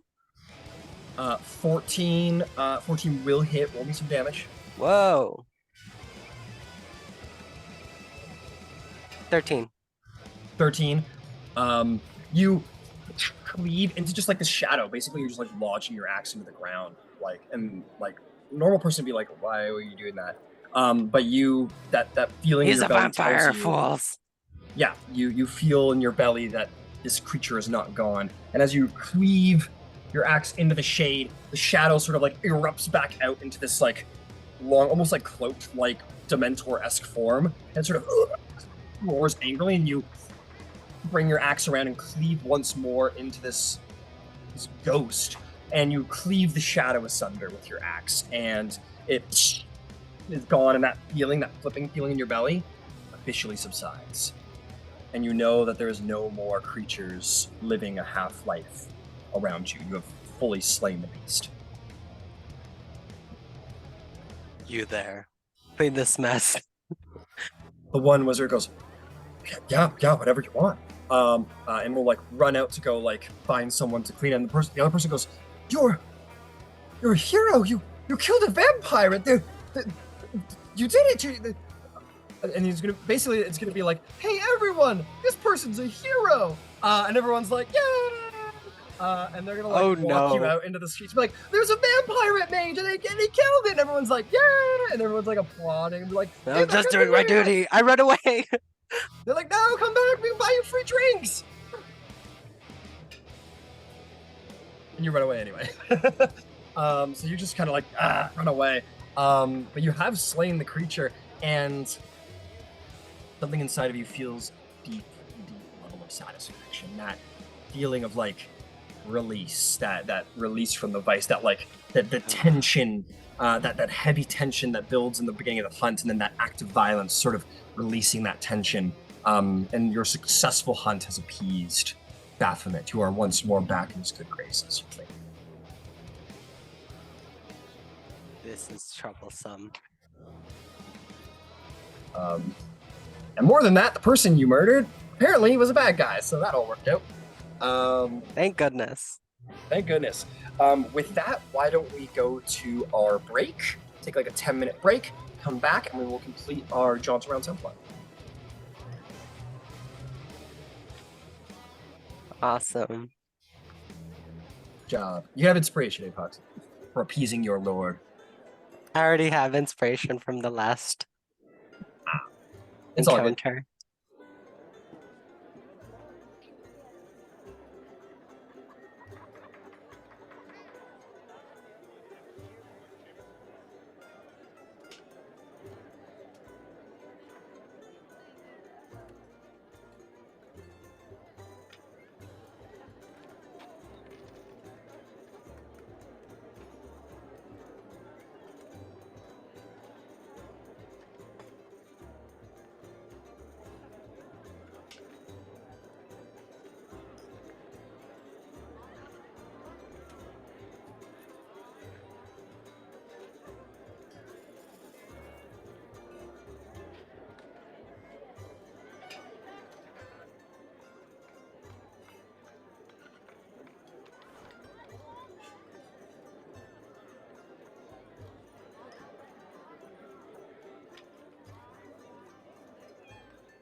I made it out alive.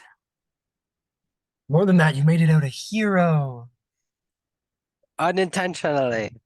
Now there is 98 mages on Templar. Dang, I didn't know there's exactly 100. Damn, There. anyone want to make that 97 unless Yep. It was a lace. You're gonna make that 97 for your Lord and Savior Baphomet.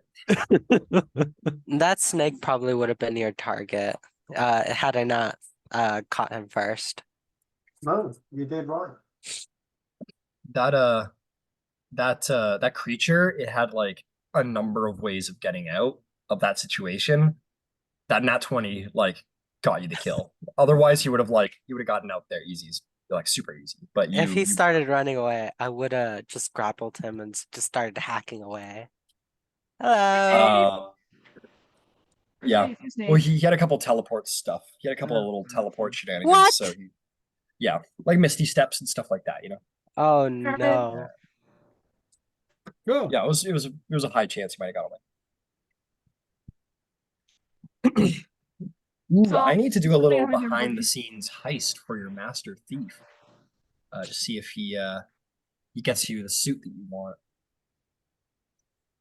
Have you been, Carmen? I've been good. How are you? I'm good. Your hair looks amazing. Thank you. I just got it Yay. done this morning. I got it done and then I came straight here. Awesome. I love it. All right, I'll let AC get his seat back.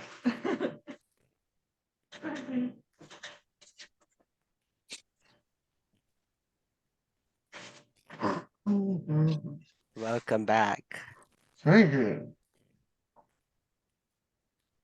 Oh shit. changeling Ed Jord. Okay. So as we come back in, I want to hit you first, Solace, really quick. I know we already have a system, but I just want to give you your results really Screen quickly. share. Oh yeah, screen share. Thank you. Yeah, I just want to give you the results of everything quickly. So, Solace, as you oh, you need to procure the funds, right? Okay, never mind. We'll go back in the order we did before. So who started off? That was you, Etherith. So Etherith, tell us, how do you want to spend the rest of your day? You have a couple hours left. I don't really have much else on my list of things other than, I mean, on my to-do list, the only thing that's not been completed yet is speak to Zealous. Okay, fair enough. That kind of works out. So you will maybe wait around the ship for Zalace to show up, and that kind of fits perfectly into what Zalace was doing. It doesn't take long. You guys kind of find each other pretty quickly. I'm gonna say like you guys decided to all meet up in like the nearby tavern at the edge of Templar. You kind of walk in and you see you kind of sit there's like a common thing. Zalace, you're looking for your party to like go find your funds, and Etherith turns around and finds you. There's a band playing inside. So what do you do?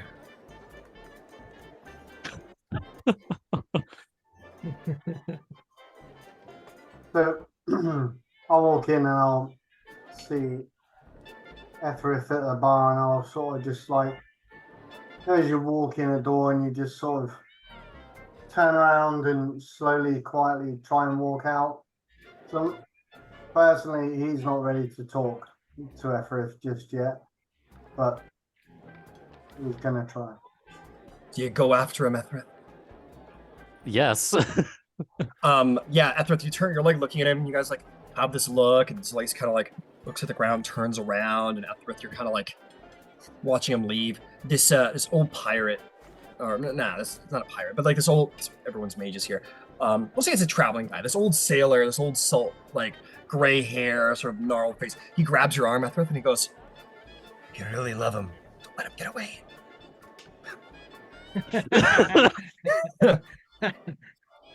Good one. Go on, lad. And just to catch like Etherist's face. It's sort of like, usually he's such a serene, like happy faced guy, and he just looks like so aghast and confused. What does he have to? goes, just trust me. I know it's a confusing time, but just go. Don't let anyone tell you who you're allowed to love. And he'll push you out of sea and be like, "Go, lad, go!" And you can go after Zalace. Yeah.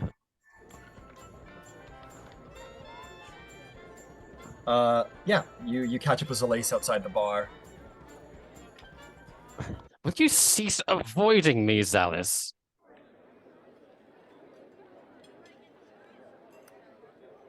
Okay, Etherith, what do you want? Well, for one, the top of my list was to ask if you were okay. You were just in the hands of a dragon not so long ago. I wasn't even sure if you were still alive. But most of all, I saved your life, and your way of thanks is to avoid me at all costs. I can't say I'm not a little bit hurt. I'm sorry for that. And thank you for saving my life. It does mean a lot to me, and I don't have the words for it. But most of all, I feel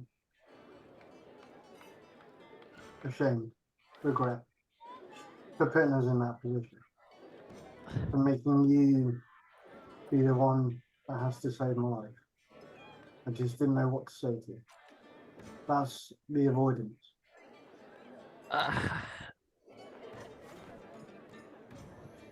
Look, I can't say I didn't. I wasn't. When the dragon had you, it wanted to keep you as a trophy, and it would have let the rest of us go without a fuss if I left you to your death. But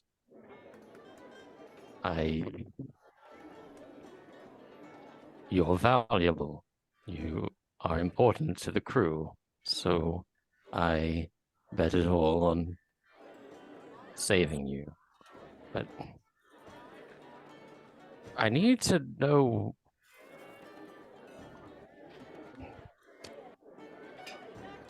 I know I wasn't the clearest communicator in that situation.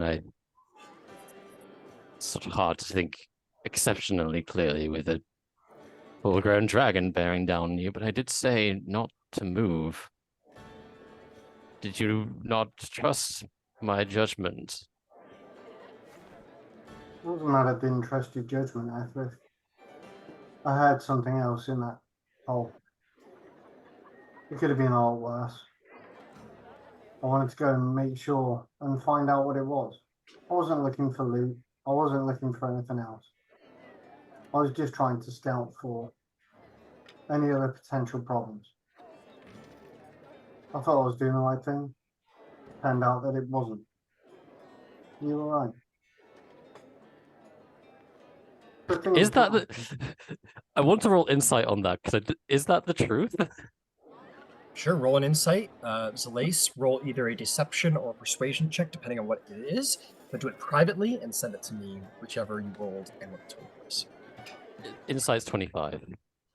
Oh shit. Okay, roll well, Zalace. But yes, deception or persuasion, do it privately and send it to me. Okay. Hold on.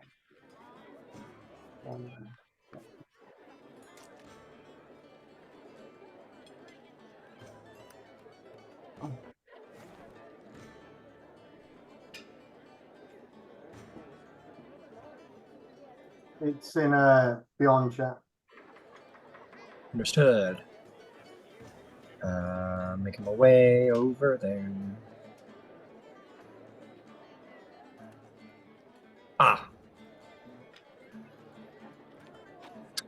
Understood. Zalace, it's a little thin. His attempt, he's like not really putting a ton of effort in trying to portray what he is. But Etherith, you really like lock in and sense a type of sense. Your DC was 24, Etherith, because of Zalace's low roll on the persuasion. But because you are so keen, even with Zalace's sort of half-hearted attempt to convince you, you do detect sincerity.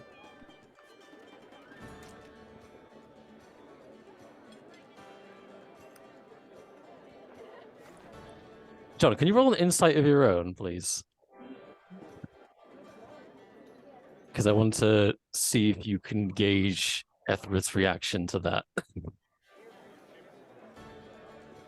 18. All right, I'll make this public because it's fine. Nat 1 on deception. Oh yes, I'm so happy. Never been so happy to hear about now. Yeah. When Etherith kind of like bears down on you very hard, and he looks disappointed more than anything that was the reason. Almost like he expected.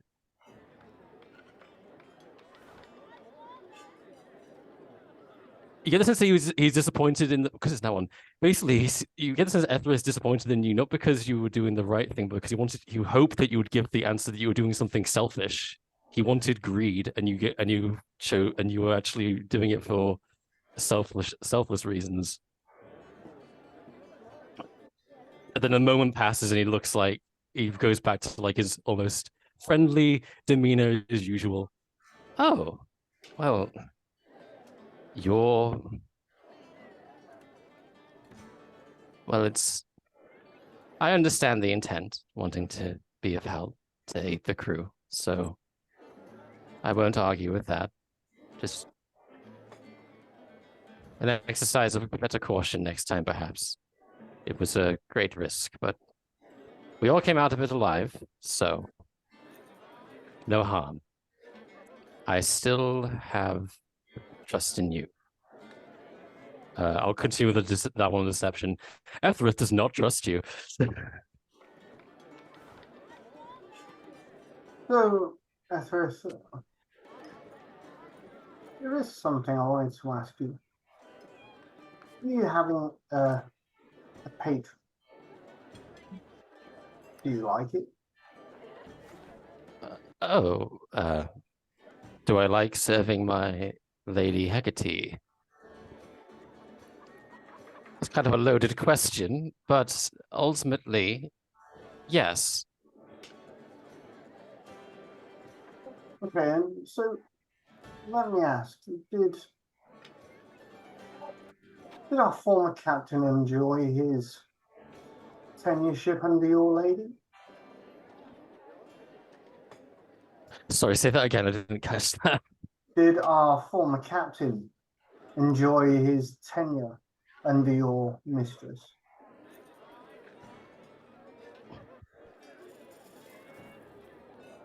If I were to guess from my memories as a mindless dragon, no.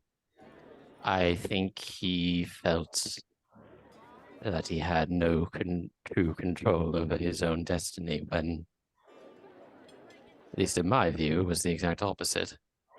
He had full freedom to do as he wished.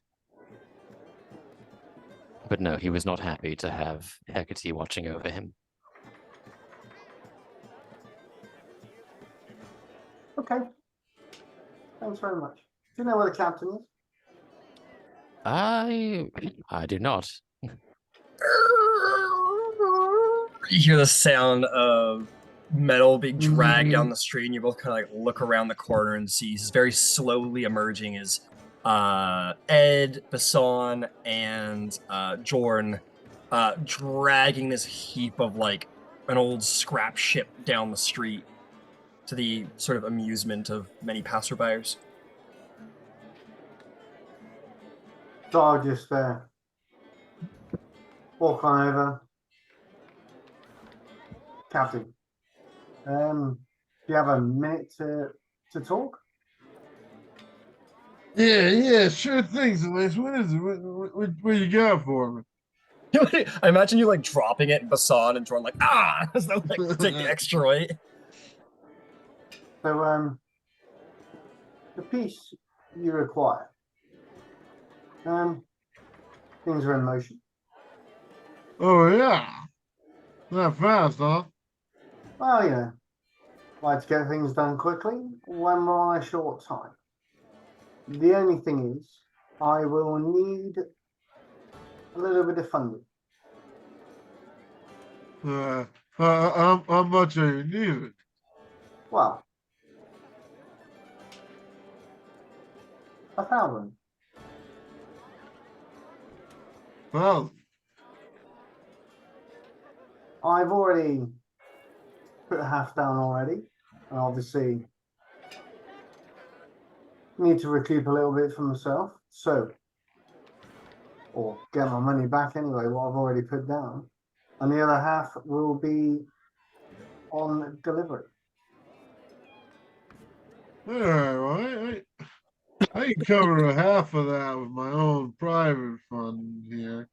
Yeah, I've not yet pulled from true stocks for my own good here, but you know, and you put that order fully through, yeah. It's in the works as we speak. All right. I expect delivery later on tonight. Yeah, and you've already given 500. Yes. All right, well, here you go. You can use 500 of mine. This is for my suit.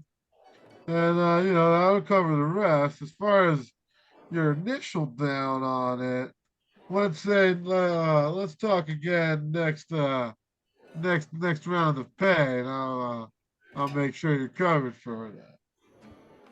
That's totally acceptable, Captain. No problem. Oh Hopefully, yeah, the delivery driver will, the delivery system will come through. that's good to hear. I got some extra scraps, so I'm gonna be able to customize whatever you got for her. And we got this thing here. He's gonna hit the scrap ship. I'm gonna be working on this for a while. So you know, in case you find anything else in between here now and then, you know, any extra ship parts, whatnot, keep your eyes out for that. You know, Certainly. but thanks again, Celeste. Eth- I was going to say that Etherith will like sort of light up a bit as he sees this like scrap ship. Oh, we have a similar project in mind, Captain. Oh yeah. What do you got out there? Because I just found this and I'm gonna cook it up something good. I like hold up my two like books on alchemy and the two sets of alchemy kits I have. I'm thinking I'll take up learning the craft of alchemy. We have the kind of looks around. We have the necessary components for the crystal rods, and I want to be able to make one. With one of those, we could create the helm for kind of gestures to the scrap ship. Perfect. Yeah, we got a workshop to use, so I'm thinking, you know, I'm gonna move this onto the ship. You know, once we get everything we've got ordered and movement, we can get on out of here. You know, I'm thinking we could either leave as early as tonight or very early tomorrow morning. You know, I'm sure this place has on top of goods. We don't know who all's around here. It might be worth finding a couple years to talk to, perhaps. You know, not a high priority, but I that's what I'm thinking. How are you all feeling on that? Good to have an active project, I think. It'll take me time to learn the art of alchemy, but I intend to observe Broadleaf's work so I can see a master at work. It's a good start. And well, I suppose this whole disease could be your entry as well. So that's a heck of a way to get started. All right then, let's finish moving this all up here. Gather resources. If we need the night, we'll take it. If we don't, we'll head on out. Captain, I would suggest that we stay the night in port. It might make the difference. You never know. All right. I don't mind that. We'll see what we can find tonight. Besides, I could probably use a meal that's not, Smoky? you guys know. And then Ed'll probably after saying that, go back to moving the ship and see you guys on center of town, say in a couple hours. Spread the word if you see the rest of the crew. I'll deliver these supplies to the druid and I'll make my way over. Yeah, absolutely. All right, then I'll see you then. Cool. And, I took off the 500 gold from my sheet. Okay. So Zalace, you're gonna go find your contact. I assume you three are gonna continue to pull Yeah. everything back to the ship and get that all set up. Sorry, Ethrith, did you say you were going somewhere? I was delivering the alchemy supplies to the druid who is back on the ship, so I guess I'll just go with the ones dragging the thing. Jordan's like, great, you can help, and he'll like hand you like a rope. I just stare at it, stare at like, I'm a sorcerer, not a pack mule. I thought dragons were supposed to be strong.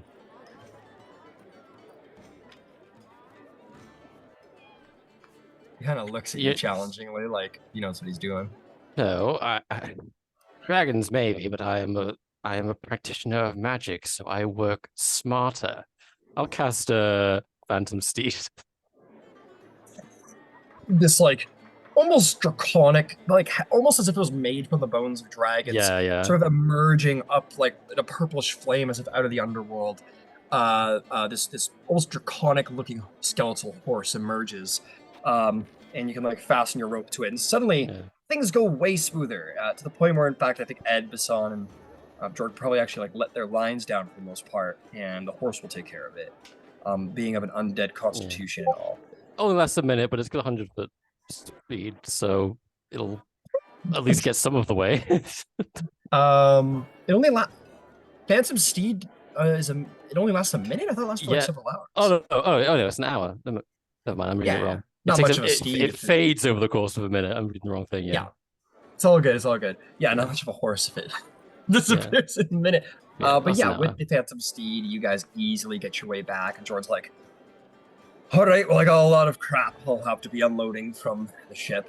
So that's where I'll be today. And he's going to get to work sort of beginning to turn that little area above the cargo hold into a landing pad as best he can. Okay. He goes, where's bloody bosun when you need him? Looking around. Speaking of which, where is Chaplain? Where is the bloody bosun?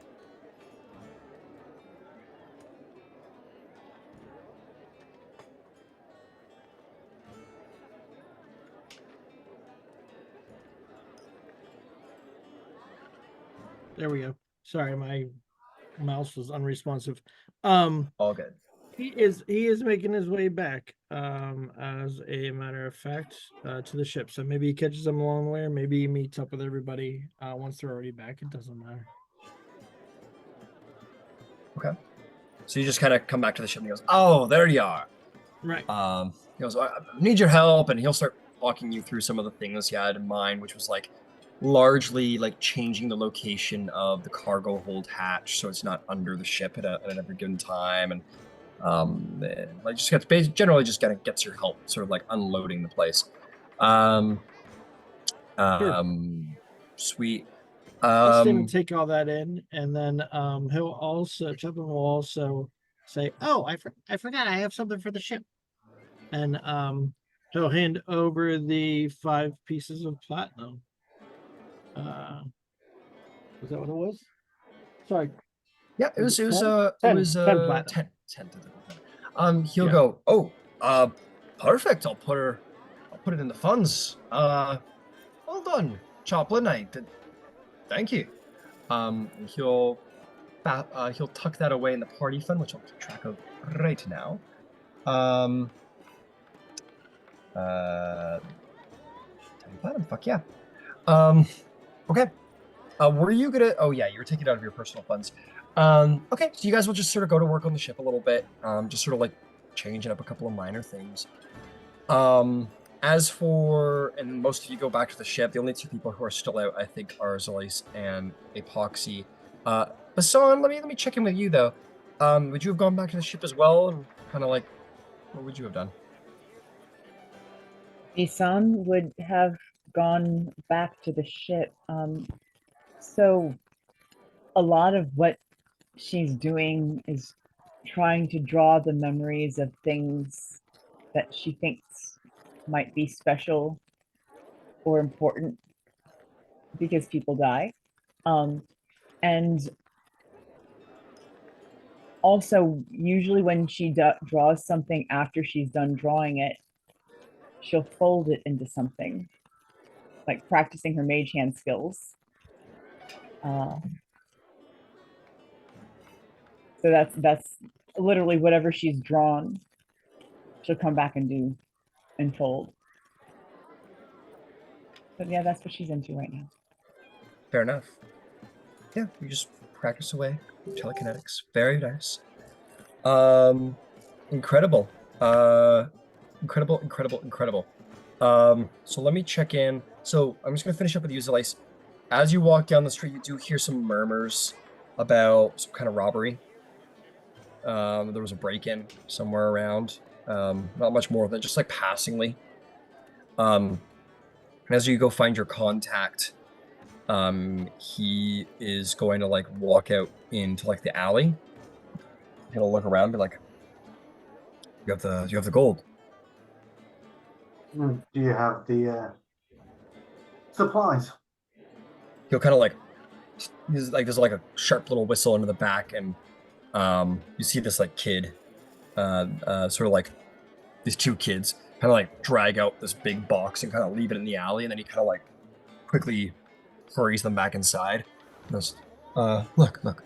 And if you open it, you'll see what is essentially like, it looks like an old scuba diver outfit for all intents and purposes. I want to get you a better picture, which I'll post in due time. But yeah, you look at this like really strange. It doesn't look all too comfortable, but you know, it seems to be the item you were asked for. I'm gonna post the picture right now in the Facebook. Spelljammer. There we are. Looks kind of like that.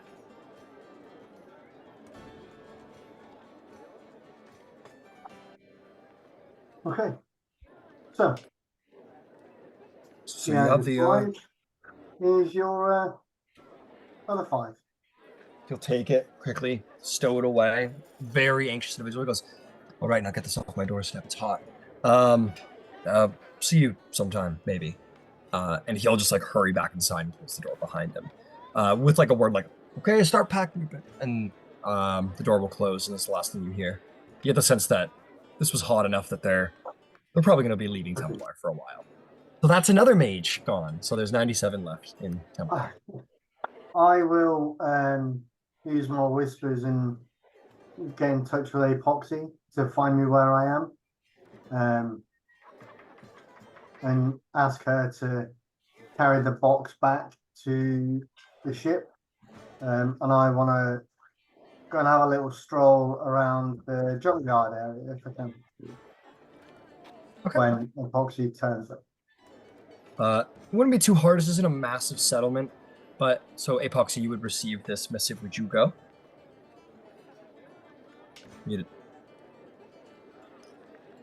I'm on my way, Zalace. So you kind of hang around there. Eventually, Epoxy arrives. Zalace, could you make me a? Well, actually, no. This is more of like, what's your passive perception or investigation? Passive perception or investigation? Investigation's 18, perception 17. Got it. You're like, hey, could you take this back to the ship? And like, Epoxy like bends down to like grab it. Those like purple, like hair lengths, the sort of like straight purple hair lengths that Epoxy's had, they look like even from this morning, it's very subtle, but they look like a little matted, almost. Like they were pretty much straight this morning, but they look like a little more, not like she's had a crazy day, but almost like they've just started to mat. They mat together. Just Maybe this she one hasn't even box? noticed. Yeah. Anything interesting happened with you today? I happen to come across a vampire. And how did that come about?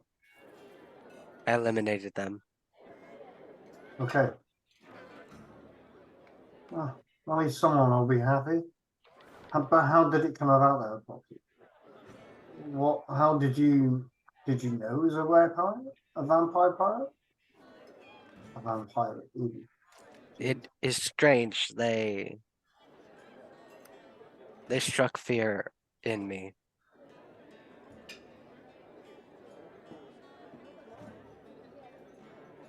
Okay. That could be useful. But keep that in mind. This box is needs to go quickly. Try not to be seen, use the back alleys, get to the ship as quickly as possible. Okay? Right away. Thanks. Get up, Epoxy. You just want to walk through the streets Start with it? huffing. Yep, just make your way through the streets.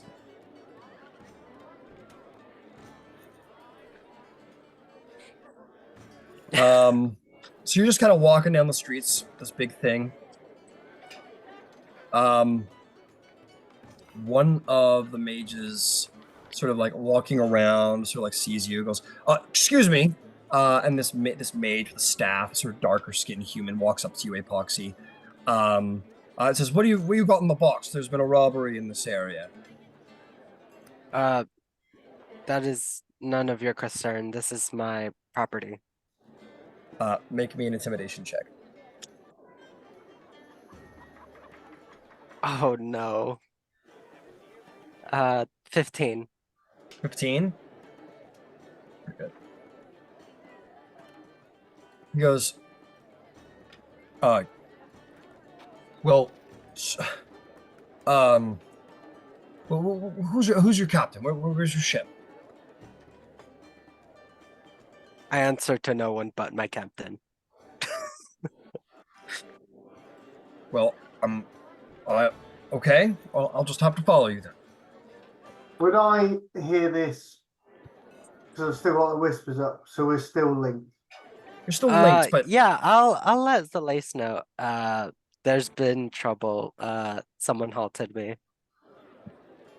Okay. yeah, you got to walk away, Zalace, and you pretty quickly get this message.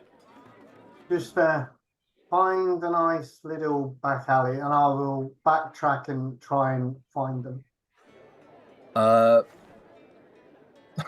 Make me a low DC like perception check to basically like follow after Epoxy down the alley and like find her down the street. While I'm going down the alley, I'm just gonna set the box right next to the wall and just sit on it. Okay, 21%. you sit on it. What'd you get? 21. 21. You see Epoxy going down this alley, and this like mage kind of probably a good like 15 feet behind Epoxy, like a little nervously is like following after them, and then Epoxy like sit on the box in the alley, and he's like, what are you doing? He's like looking around like really like sort of nervous, paranoid like. Well, you've stopped me, and I don't think you're gonna let me go. So I cannot give you information of my destination. Well, if you let me see in the box, I would be happy to let you on your way. Can I then Yeah. stealthily come up behind the guy and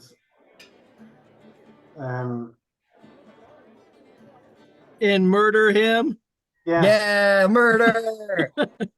Can I grab him just to make sure he doesn't go away? I will say as Zalace comes down in the corner, you see this sort of like, this very quiet sort of like purple blade extend from the end of Zalace's hand, and you know what's up. So you like stand up and walk at him. He's like, what are you doing? Make me an athletics check to grapple the mage. Can I rage? Sure. All right. I'm gonna do that with advantage. That's 23.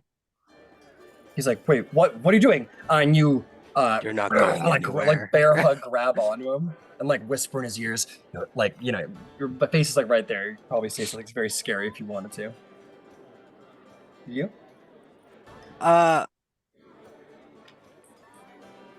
No, I let Zalace take the Fair enough. So the Lacey's like sage. bear hug. He's like, what's going on? His attention is entirely turned to Apoxy in this moment. You may go ahead and make an attack roll at advantage because of the flank. Ooh.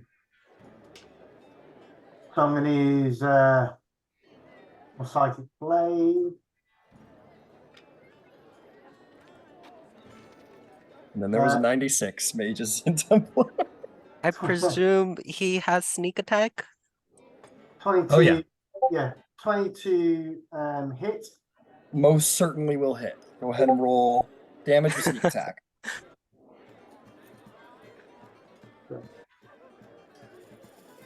Hold on, where is it?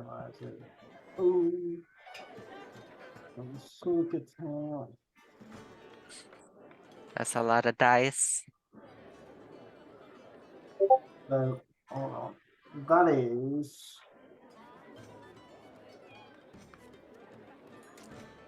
Um, 20... 32.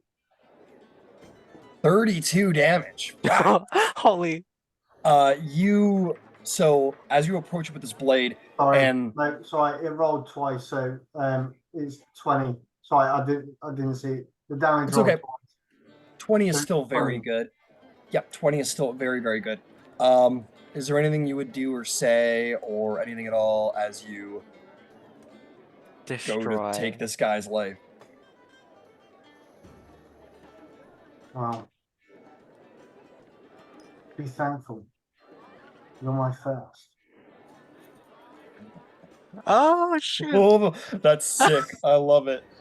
You take the psychic blade. Like, you're a rogue, so you have an instinct of where to stab, and you know the kidney. Like, if you stab someone in the kidneys, they're gonna drop. This is a psychic blade, so it doesn't quite work that way. But you can't help but, like, maybe in this moment as you say that, that sort of like, hunter kill instinct comes over you, and you go right for the kidney. And as your psychic blade stabs in, Apox, you feel this like. You hear this sort of like the wind escaping from his lungs over your shoulder, and he just like goes limp in your hands and like falls to the ground with his eyes like rolled into the back of his head and like blood down his nostrils, dead in the alley. There's 96 mages left in Templar.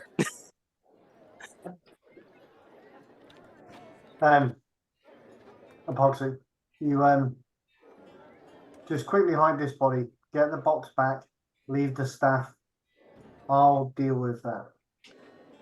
I'll take his staff and any other valuable items that he has on him, if that's okay. Absolutely. Absolutely. So this guy's got a. Oh, I forgot to loot the last body. This guy has on his person this like staff that's like shaped like a big snake, which is kind of cool. He has 2 gold, 1 silver, 7 copper. And like a spell book. And that is what is valuable on his person for large and large. Okay. Apoxy, where do you tend to hide this body? As you've been so commanded. You made it. Alright, I'll try to dirty him up with some garbage nearby and make him look like a homeless person right by a dumpster in the shade. All right, why don't we call it let's call it like a deception check. Oh, you can use nat your 20! Hey, nat 20. I was gonna say you can use your wisdom. This could be like a wisdom-based deception if you wanted. But on a nat 20, you very luckily find some like old crates and boxes and like garbage, and you kind of like throw them into one of the boxes, throw some really smelly garbage on top of them. You're lucky enough that there's like a dead like rat, like a number of dead rats there, so like the smell of death is already prominent here. He's had the plague. He's been out here in the sun for too long. Yeah, you stash him good, and throw the crate over your shoulder. Um, you got, do you guys? You're like halfway down the street. Do you want to try and take like back alleys now at this point? I would say, yeah, I'd say to Epoxy to go the back alleyway. All right, All right. I just take the box and go through the alleys from this point forward. all right, understood.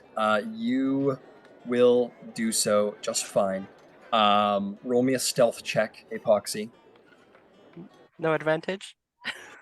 No advantage. No All right, advantage. disadvantage then. I got a 4.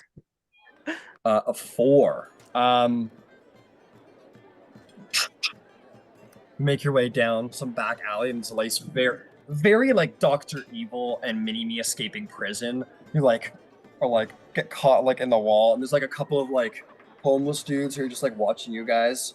You just got a box, and they just kind of like see you guys. I'll throw him a couple of gold and just say, "You didn't see us. See ya." You guy goes, and just kind of like looks the other way, really. And with that, you guys will get back to the ship. Right. Delace, in case you don't want to huff it yourself, you can get on my shoulders while I carry the equipment around. No, I'll make sure you get to the ship. I got a little errand to run before I get back on the ship. So, see you there. Safe travels. Okay. Okay. Incredible.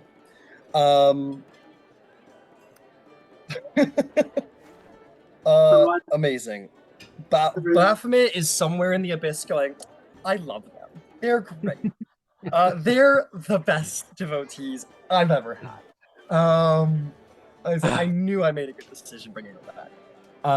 What is this praise? It feels good. Yeah, you guys, I will say that like as you guys get back, both of you are walking around with this like little like euphoric feeling, this sort of like successful hunt, successful kill, sort of like all of these things you did were very bad. You just killed a bunch of innocent people.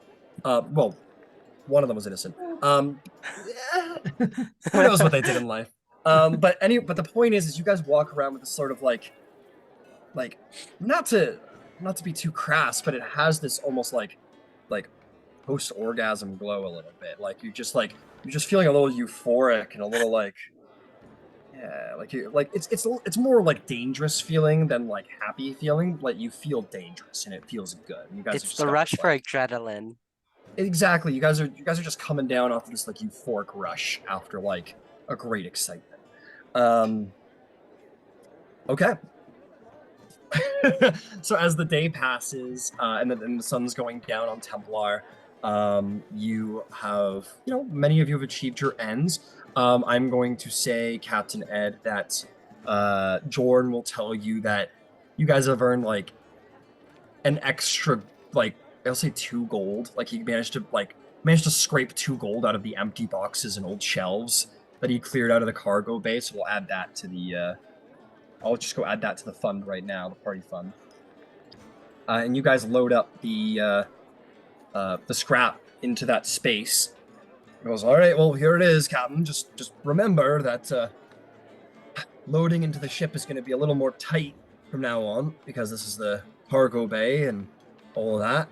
He kind of like looks around and says, well, I'll leave it to the bosun. Look at you, Chow, and be like, so far, we just have a giant husk of metal stashed in here now, and that's going to kind of block the entryway. And you will note that. That's how you access the ship, is through that like little cargo storage area, where there's a ramp and you walk up. And now, like right in the middle of that area is this like big, like scrapped personal vehicle. So you kind of have to like walk around it and scoot around it to like actually access the ship. You can like take the ladders up the side to get direct into the top deck if you want, but the initial like cargo bay ramp that you all used to escape the dragon, it's now a very tight fit. Like you're not having like 5 people in there anymore. But hey, maybe that's a project for you, Bosun, to try and like utilize the Yeah. space and upgrade the hangar and make it a little more, who knows? Or you can get a bigger, badder ship. It's a great excuse to get a bigger ship. But either way, I just wanted to point that out that your sort of like cargo landing area is now a little bit of a tight fit. So, yeah, that's all. But yes, the day comes to an end, and all of you find yourselves aboard the Dawn's Eclipse. And yeah, you can kind of like wind down for the day. Yes, Slice, I see you prepping something. So when it's dark, I want to go back to the junkyard Okay. and just have a little look about. So seeing the machine that the captain and that was dragging back in, I'm gonna know he's gonna need some sort of equipment for it. So I'd like to go and just scout out the yard and just see whether when it's dark and see whether there's anything of value that I could take to whether it's help power it or something like that. Yeah, you want to find more stuff to actually try and upgrade the ship. Absolutely. Why don't you make me a what tools are you proficient in? So jeweler's tools and thieves tools. Okay. Make me a flat investigation check just to kind of like look for anything that looks potentially useful.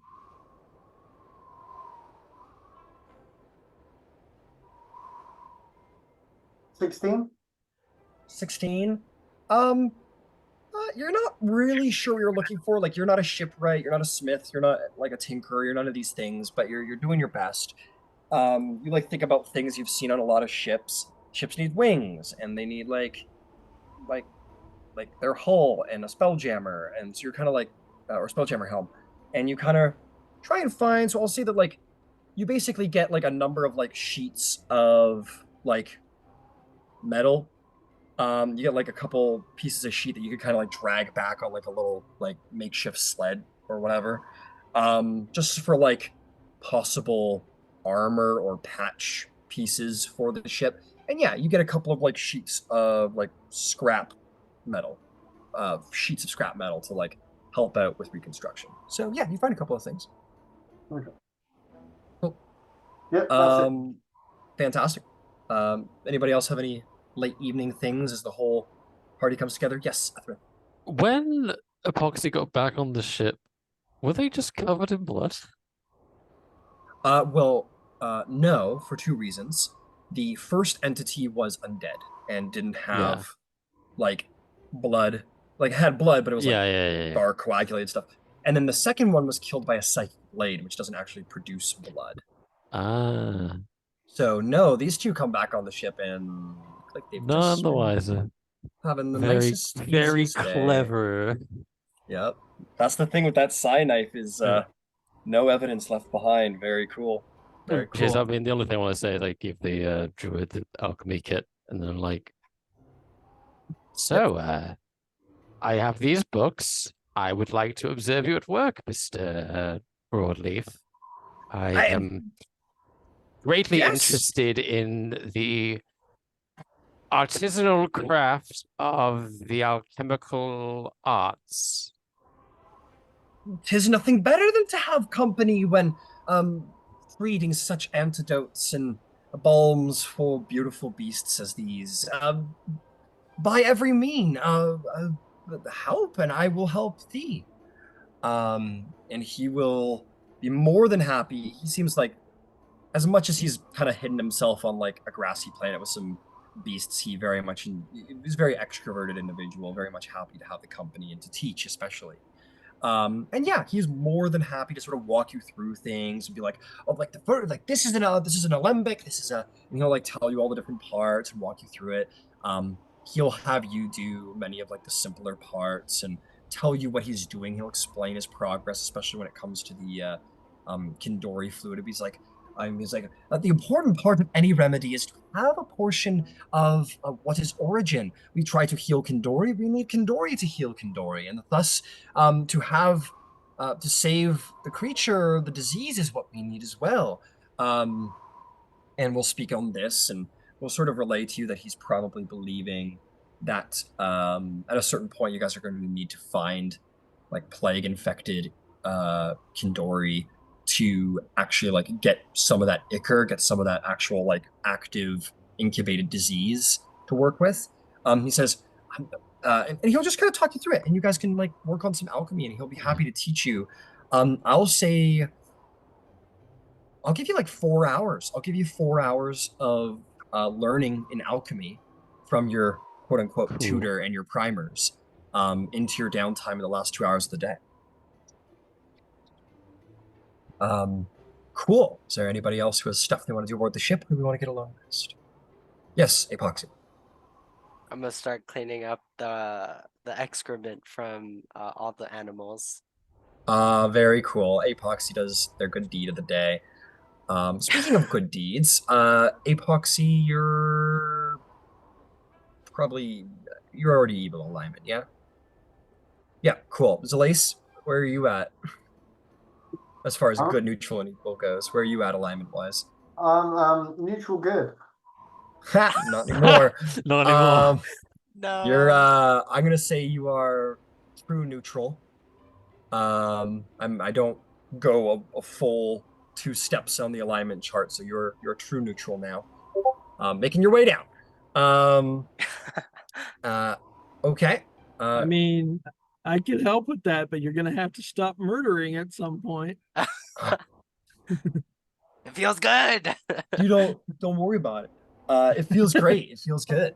If it gets too bad, then I might come to you, but I'm all right. yeah. Not yet. Not yet. Yeah. Other than the moral factors, I don't think anything bad came of this. You got a high, you got a rush, you got new stuff. It was great. So who else has some stuff they want to do? Epoxy's swabbing the decks, cleaning up the excrement. Ed's gonna Ed wants to like relax, take it back to like just tinkering. So he's probably gonna spend like he's gonna have a late night just drawing up ideas for this new ship, this new toy he got. Um and he's also with the scrap metal, something that I can finally mention here now, squeeze in is Zalace gave Ed the Commandier's like gun, and Ed was like, "I think I know what this is, but I've never really used one. I've heard stories." So he's just been kind of fucking with it on the side. But now he's gonna properly just trying to be like, "What is this? Can I create this? Can I mass create these? Who knows?" That's where his Got it. head's at. So he's like digging into the guts of it. And that's why he's matching different scrap metals that he got, being like, oh, that uses one of these that goes into this. Like it's kind of like a lot more playful artificing tonight, just kind of chilling out. You know, he didn't Got really it. exert himself like, you know, even though he tired himself, well, he didn't really compared Yeah. to like the past couple nights. So yeah, that's probably what he's gonna do. He's gonna be in his private quarters. Yeah, or maybe you're in the The workshop, the workshop that you guys spent so much money on. Yeah, the workshop. So yeah, you find yourself in the workshop. You're just gutting this big gun. Yeah. This was the what was this gun? This was a blunderbuss, right? Yeah, it was like the commandeers. I remember Yeah, Zalace just gave it to Ed. And Right. Yeah, what was it? The commandant's blunderbuss they had.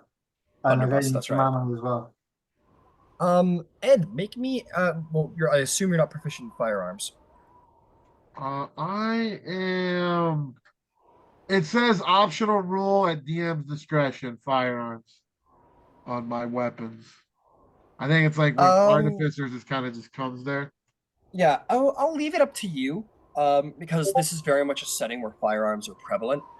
And many of your weapons have been firearm flavored. Do you think Yeah. Ed knows how to use a gun?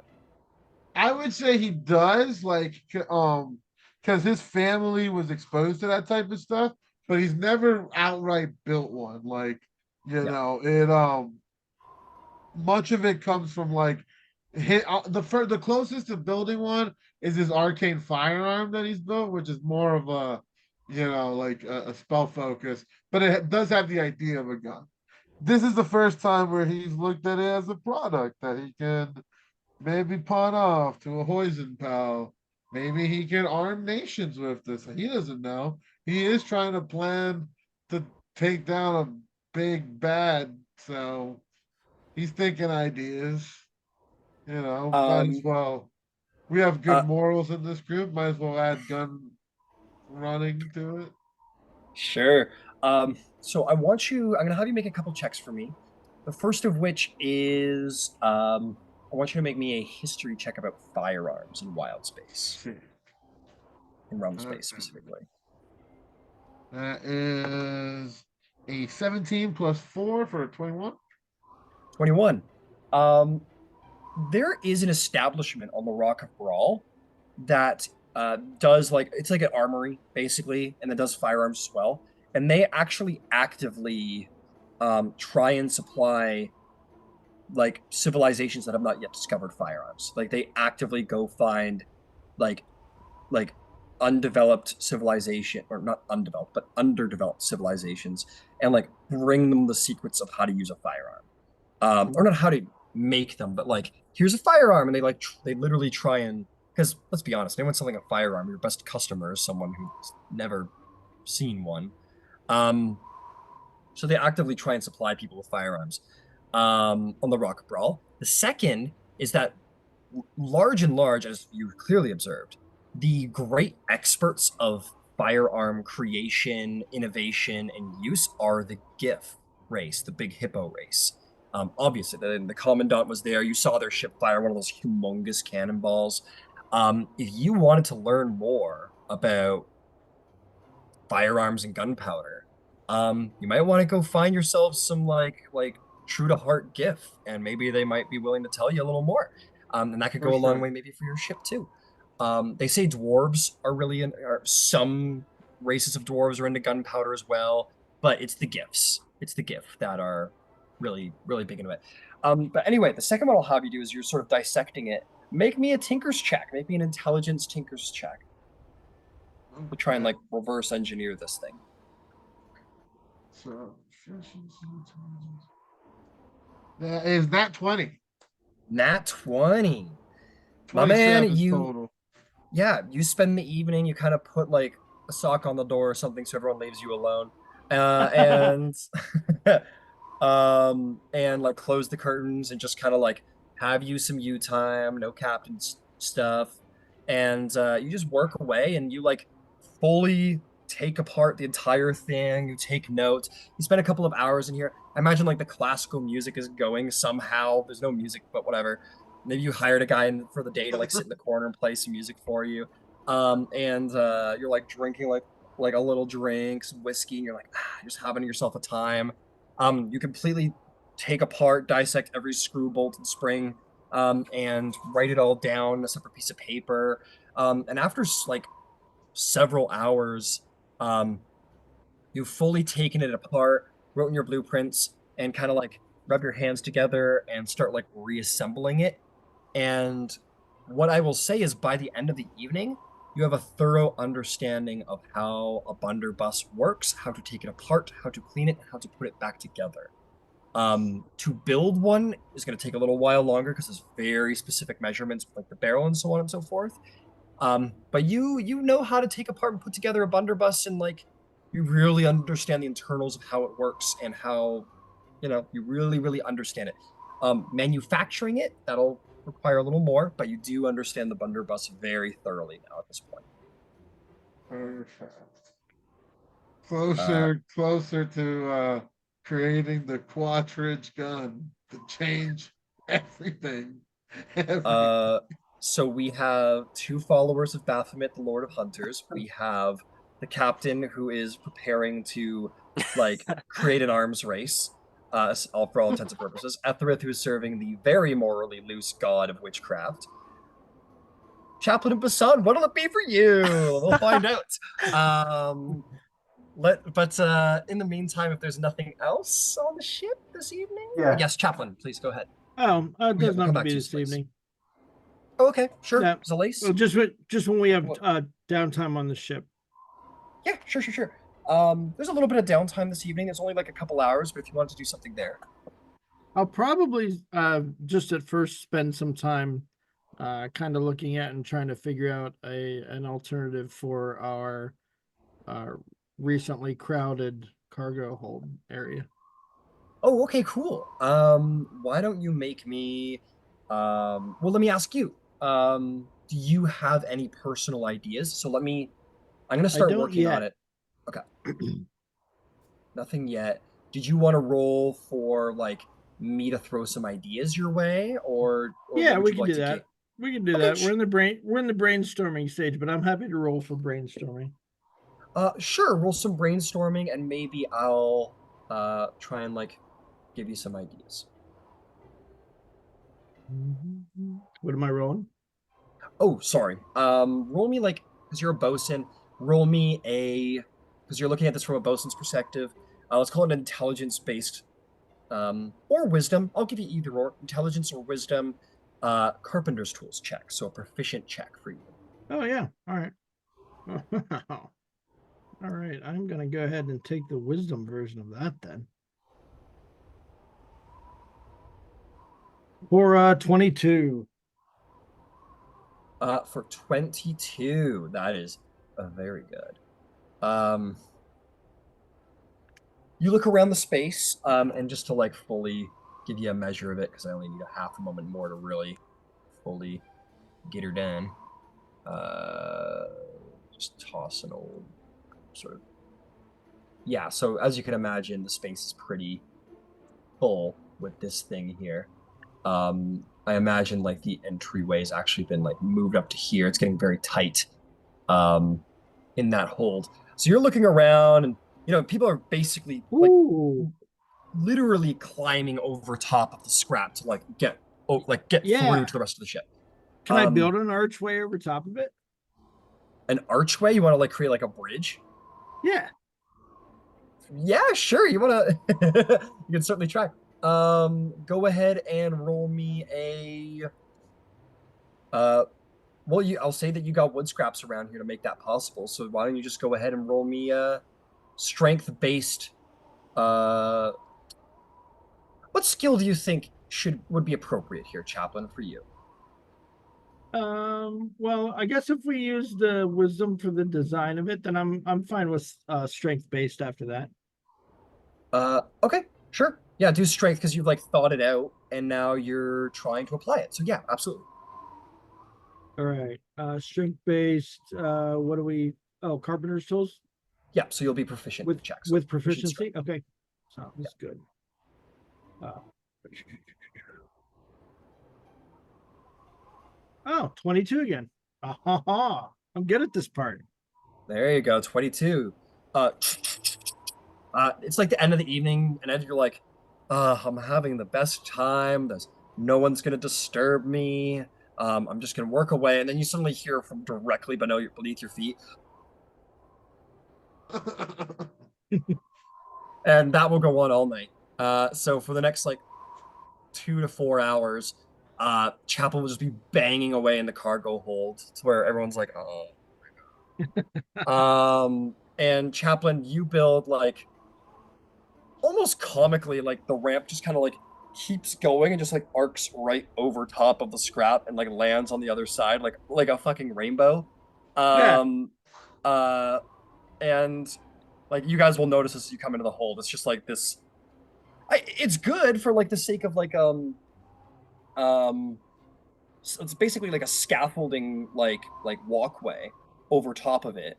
It makes it like obviously very hard to actually work on the vehicle in question, but it does make it easier to walk and to get over it. So you guys come down and see this like very sort of patch job walkway made over it, which probably makes the whole crew very happy.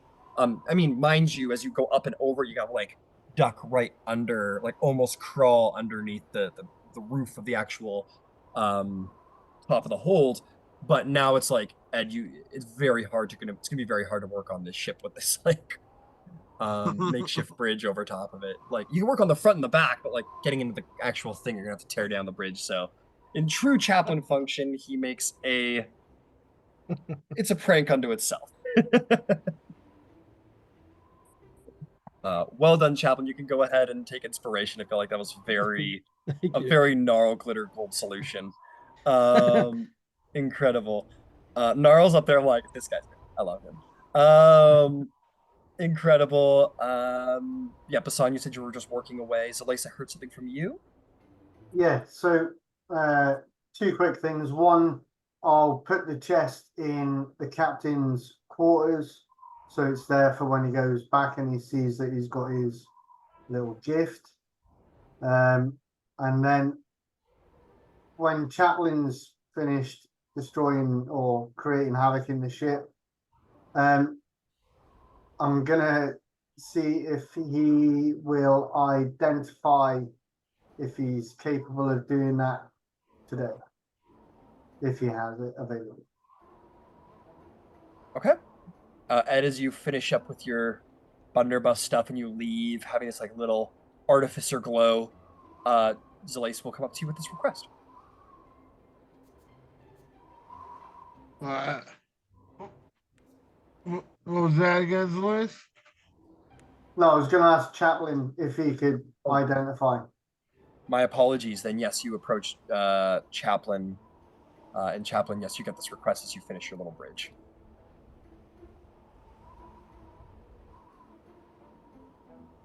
You muted, bud.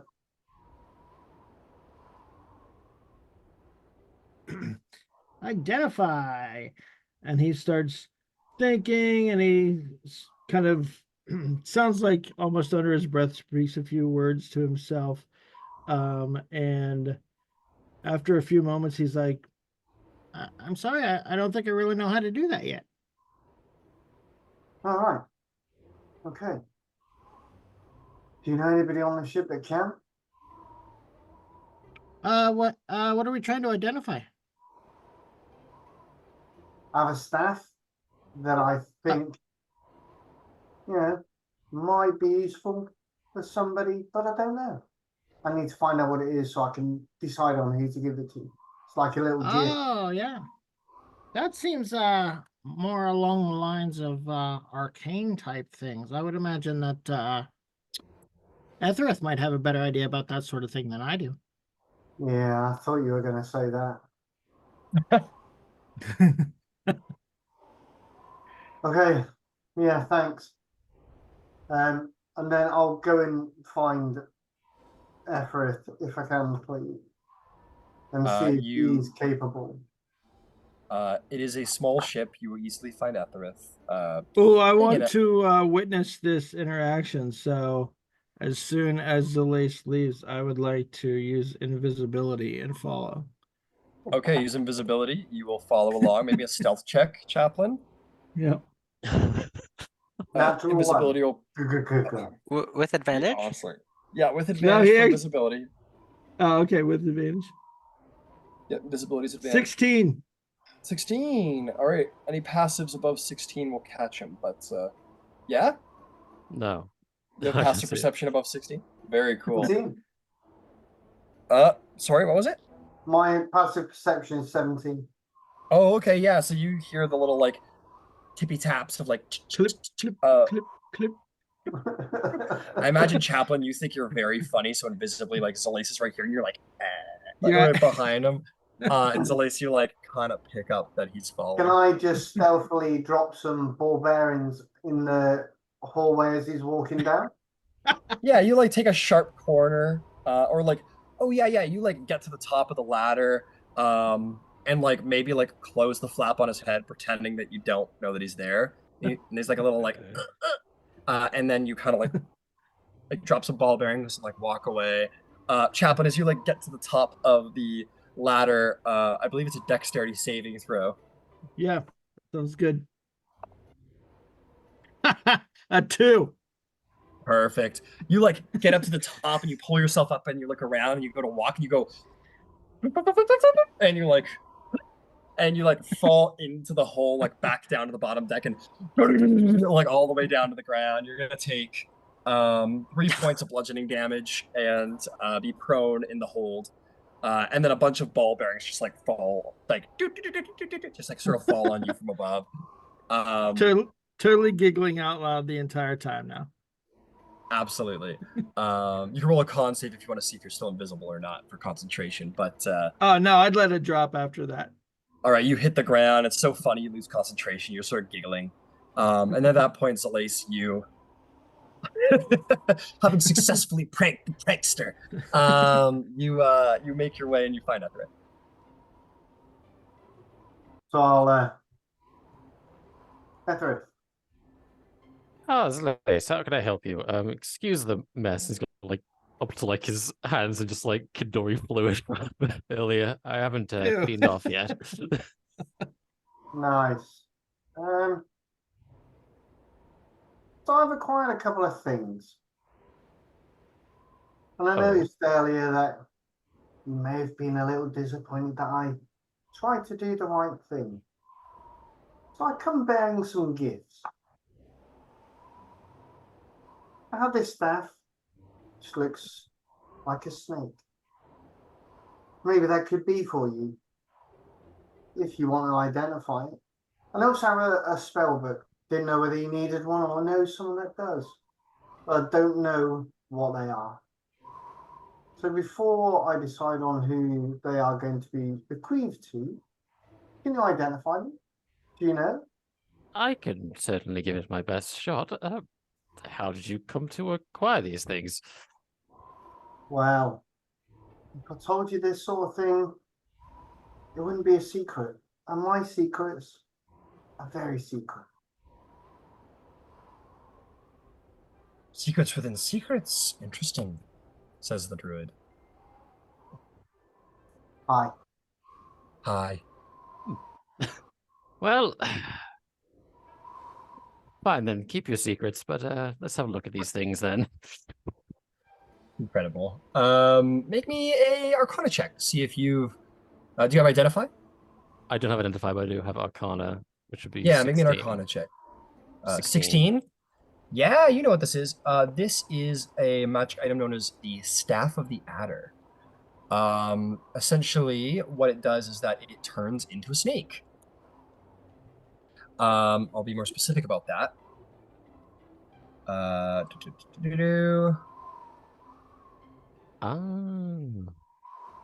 Yeah, required by, or excuse me, attuned by a cleric druid. Ooh, actually, I think there's a more. Hang on a second. Give me half a moment. Just want to check something real quick. Oh.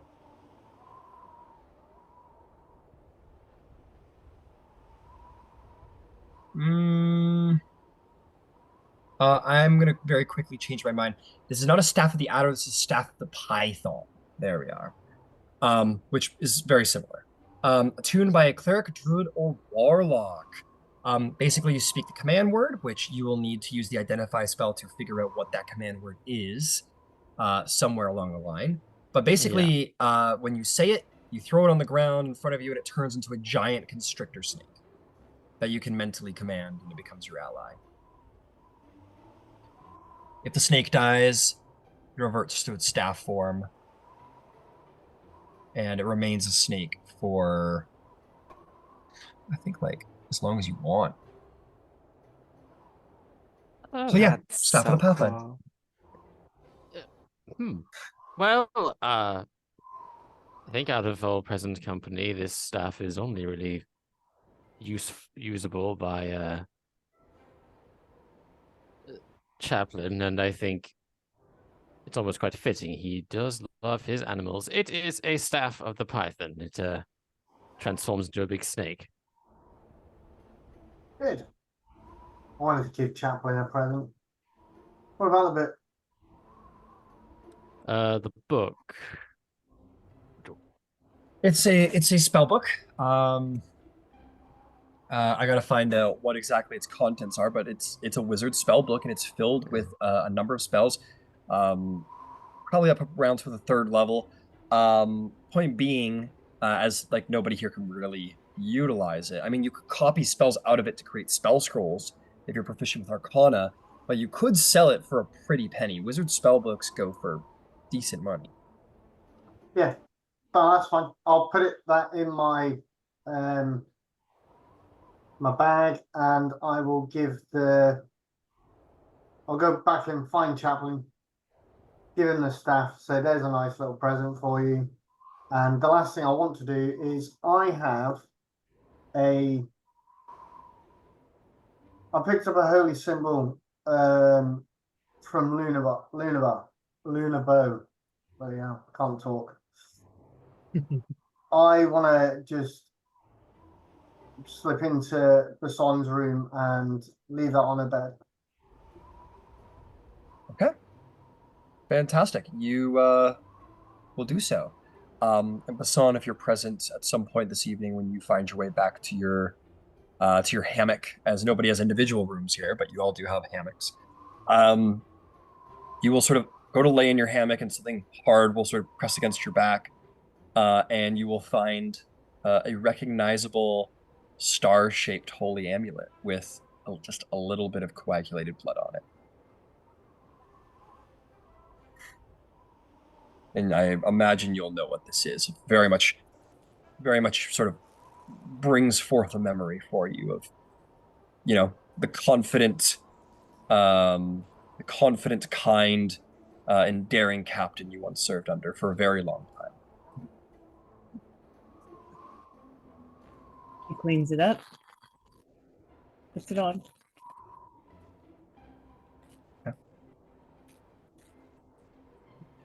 Okay. Incredibles or anything else to see?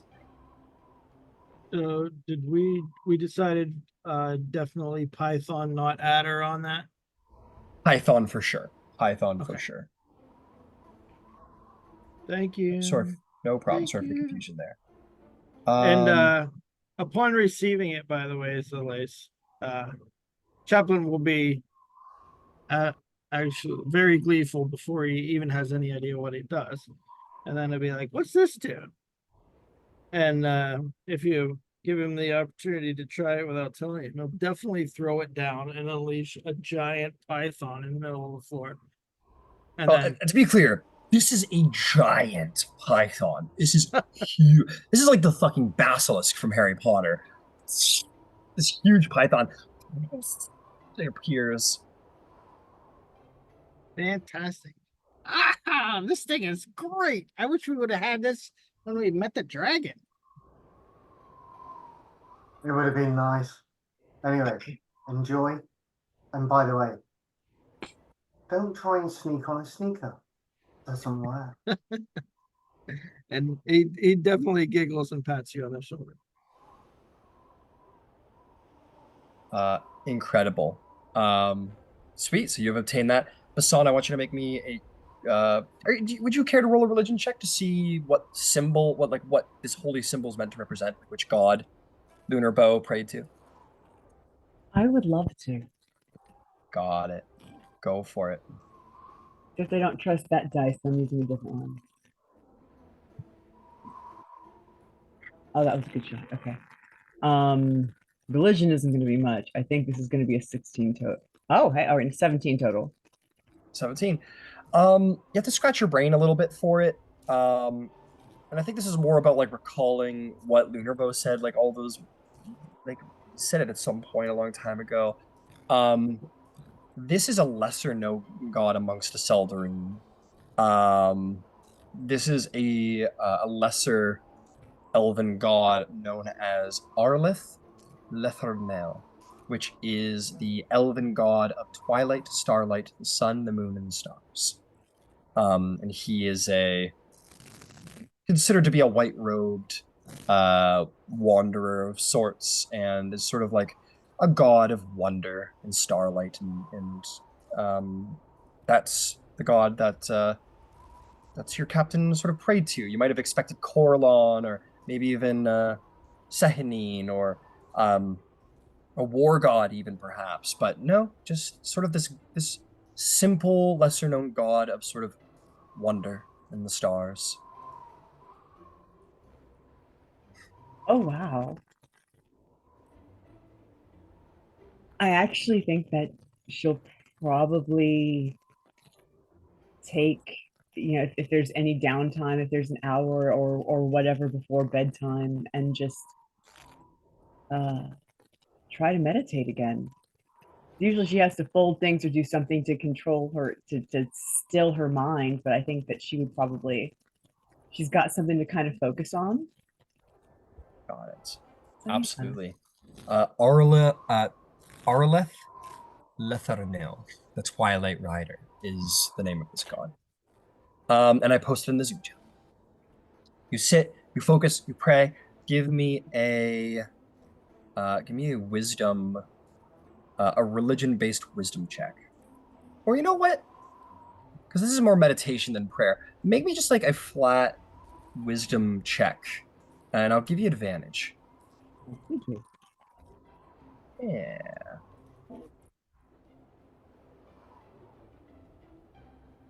All right, so that's 19, and I think she's got a like that.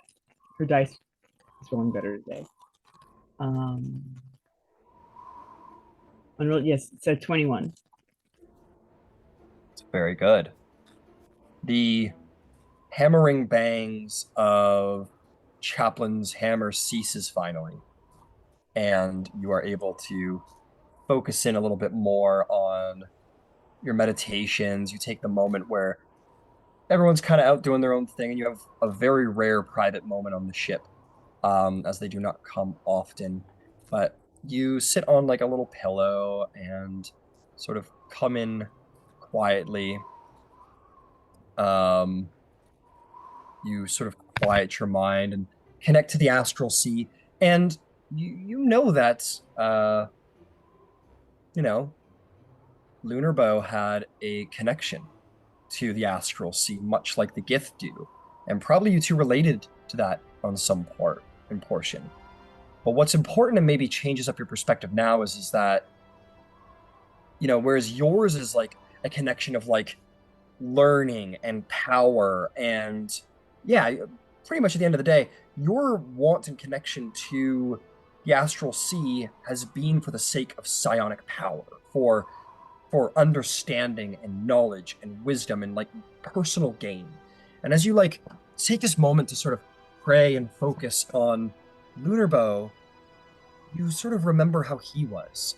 And you remember maybe one time him sitting with you, and maybe you had found yourself after many months of fighting in the war, like why he does all this. And he would have said to you, he says, "Why do I do it?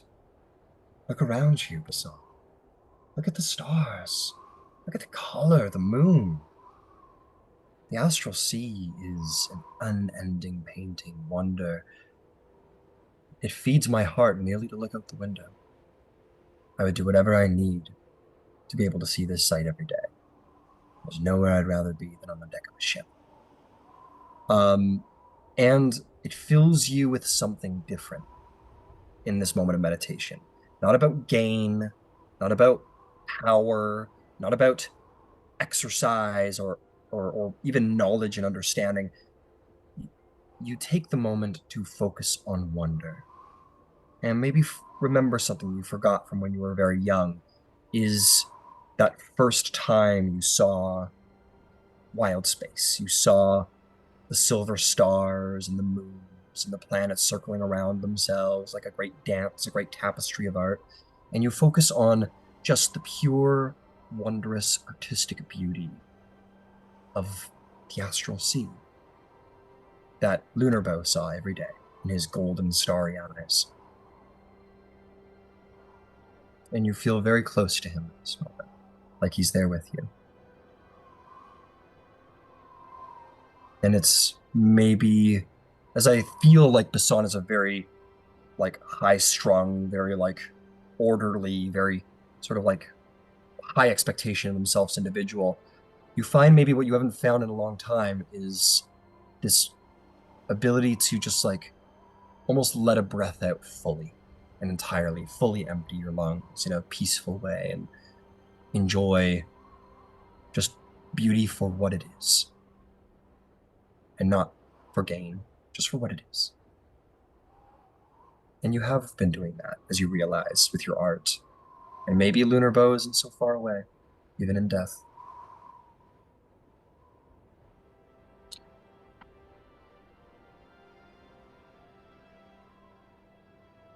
Pull away from that wonderful scene. And everybody will find their ways to sleep.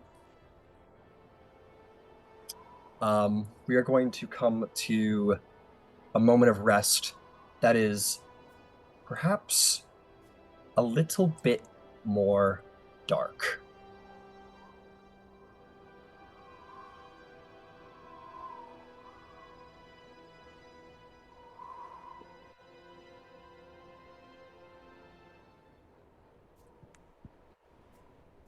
In your dreams, Zalace, in your stasis, Apoxy, you find yourself meeting one another by the will of a great power that you know of. You may be on separate portions of the ship, you may be unconscious, but you are united in a place of great towering walls, of smells and sounds, these sort of like chittering, like wild sounds, these almost jungle-like creatures somewhere through, and this massive labyrinth lies about, and the two of you are together. You will look around, trying to figure out the solution to this riddle, to this place. But before you even need worry about anything like that, you will feel a great presence.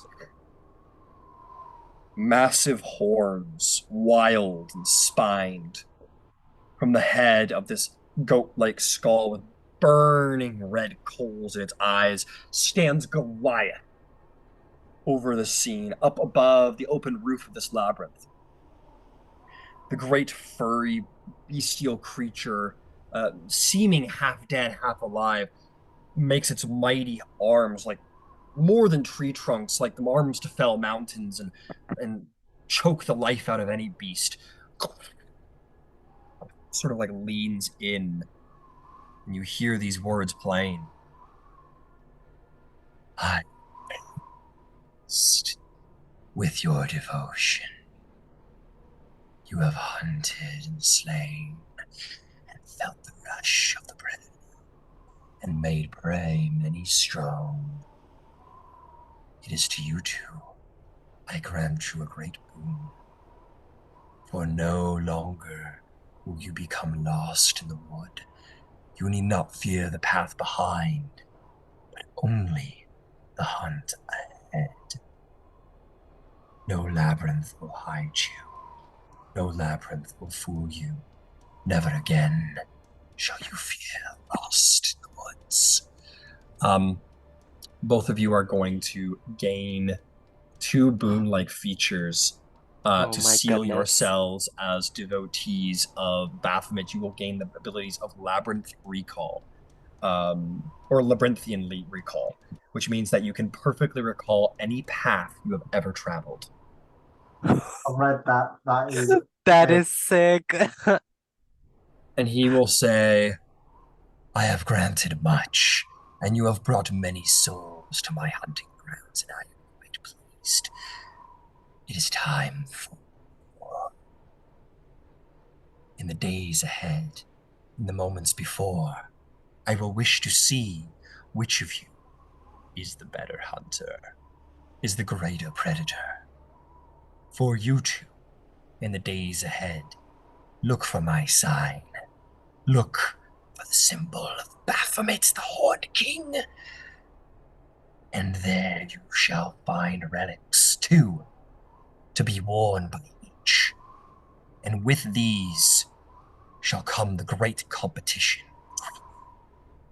For those of you between you, the greater hunter will gain greater boons, but the lesser lose their power.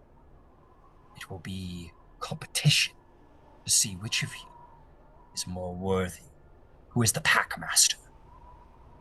I look forward to seeing which of you has in it to lead the hunt. Go, my hunters, ordained and most blasphemous. Go forth and bring glory to my labyrinth. And he will raise great and terrifying and will disappear into the silhouette of the black of this night above your labyrinth, and only those coals of reddish eyes will loom in the dark. and you will be filled with great purpose as you depart from the realm of dreams and awaken next morning knowing that you have been truly and fully and thoroughly recognized as devotees of his power. No longer are you simply to be tested. Now you have gained the power to recall the labyrinths, the master of labyrinths. He recognizes you fully and expects great things. I think that is where we will end our session for the night, and everyone will get a long rest upon the end. Oh shit. We're in dark.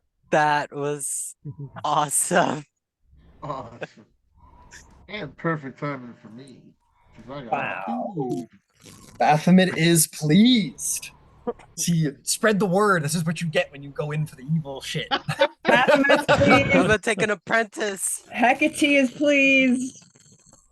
Hecate's Charles Glitter pleased. Gold is pleased. Like, honestly, all the gods are pleased. I mean, we even got a new one in there today. What's I should know his name. Araleth. I should just gonna have to learn Elvish now. I know his name is hard to pronounce. Oh no. I would Yeah, say but that's his- important for her. Like, that's actually Yeah, really important for her. So yeah. Aerolith Lethernale. Yeah, Aerolith, and or you could just very simply call him the Twilight Rider. Twilight That's Rider. easier. Yeah. But no, that was thank you. That was actually really significant for her. Thanks, Selace. Selace is the one who That's- gave you the That's amulet. Yeah. But you don't know that. Shoot. This is Yeah, but Don't that's do that. true. So thank Don't know that was universe. No. Whatever put No. that on my pillow. Thank the thing that put that on my pillow, that made that materialize. Yeah. Little do you know that Morden and Mistra probably contacted Celine and Forkbeard, because why not? Let's just get everyone in there. That's probably maybe or may not happen. But yeah. Well, dang. Yeah. Well, demon lords are a little more like yes, hunters. They're a little more like go-getters than the gods, but the gods do watch over you, Chaplain. They're very pleased, and there might be some stuff coming your way too. I don't want to completely unbalance the favoritism. So don't worry, you got some stuff coming your way, you two. I am I'm so excited good. Just be for careful. the Epoxy. You won't Now see we it have coming. competition. You won't see it I have a coming. very cool custom magic item in mind for you two. I have a very cool something ready to go. Oh my god, I have to go on a killing spree now. I just need one of you to like slip up so Ethereth can find out, because he'd be like, I love this. I'm in. This is great. I'm in, dude. Who do you- Epoxy? I've heard you've been doing some murdering lately. I want in. I've been chomping at the bit to get away with this stuff, but you're also moral. Ugh. Yeah. What? Yeah. Meanwhile, Us Bisan is moral. folding like paper goats. and drawing pictures of like tender moments on board. And Celine and I and love Laura that little are just like relationship. they're touching hands. It's That's so what they're up cute. to. That's their big achievement. Like, I feel like Bisan's thing is that she's in the corners and like every time she sees like a little special moment, she does like a little caricature of it. Like she's I documenting love the it. important, meaningful things. If Things are they end very up with innocent and Target, I very- will let myself go to Baphomet. I cannot. Well, I think it's very fitting for like a Path of the Beast barbarian. Like it's a very fitting patron. That is, yeah. Anyway, cheers all I have. It's- Thank you very much. Yep. Bye. Keep You've down. been- Have a good night, everybody.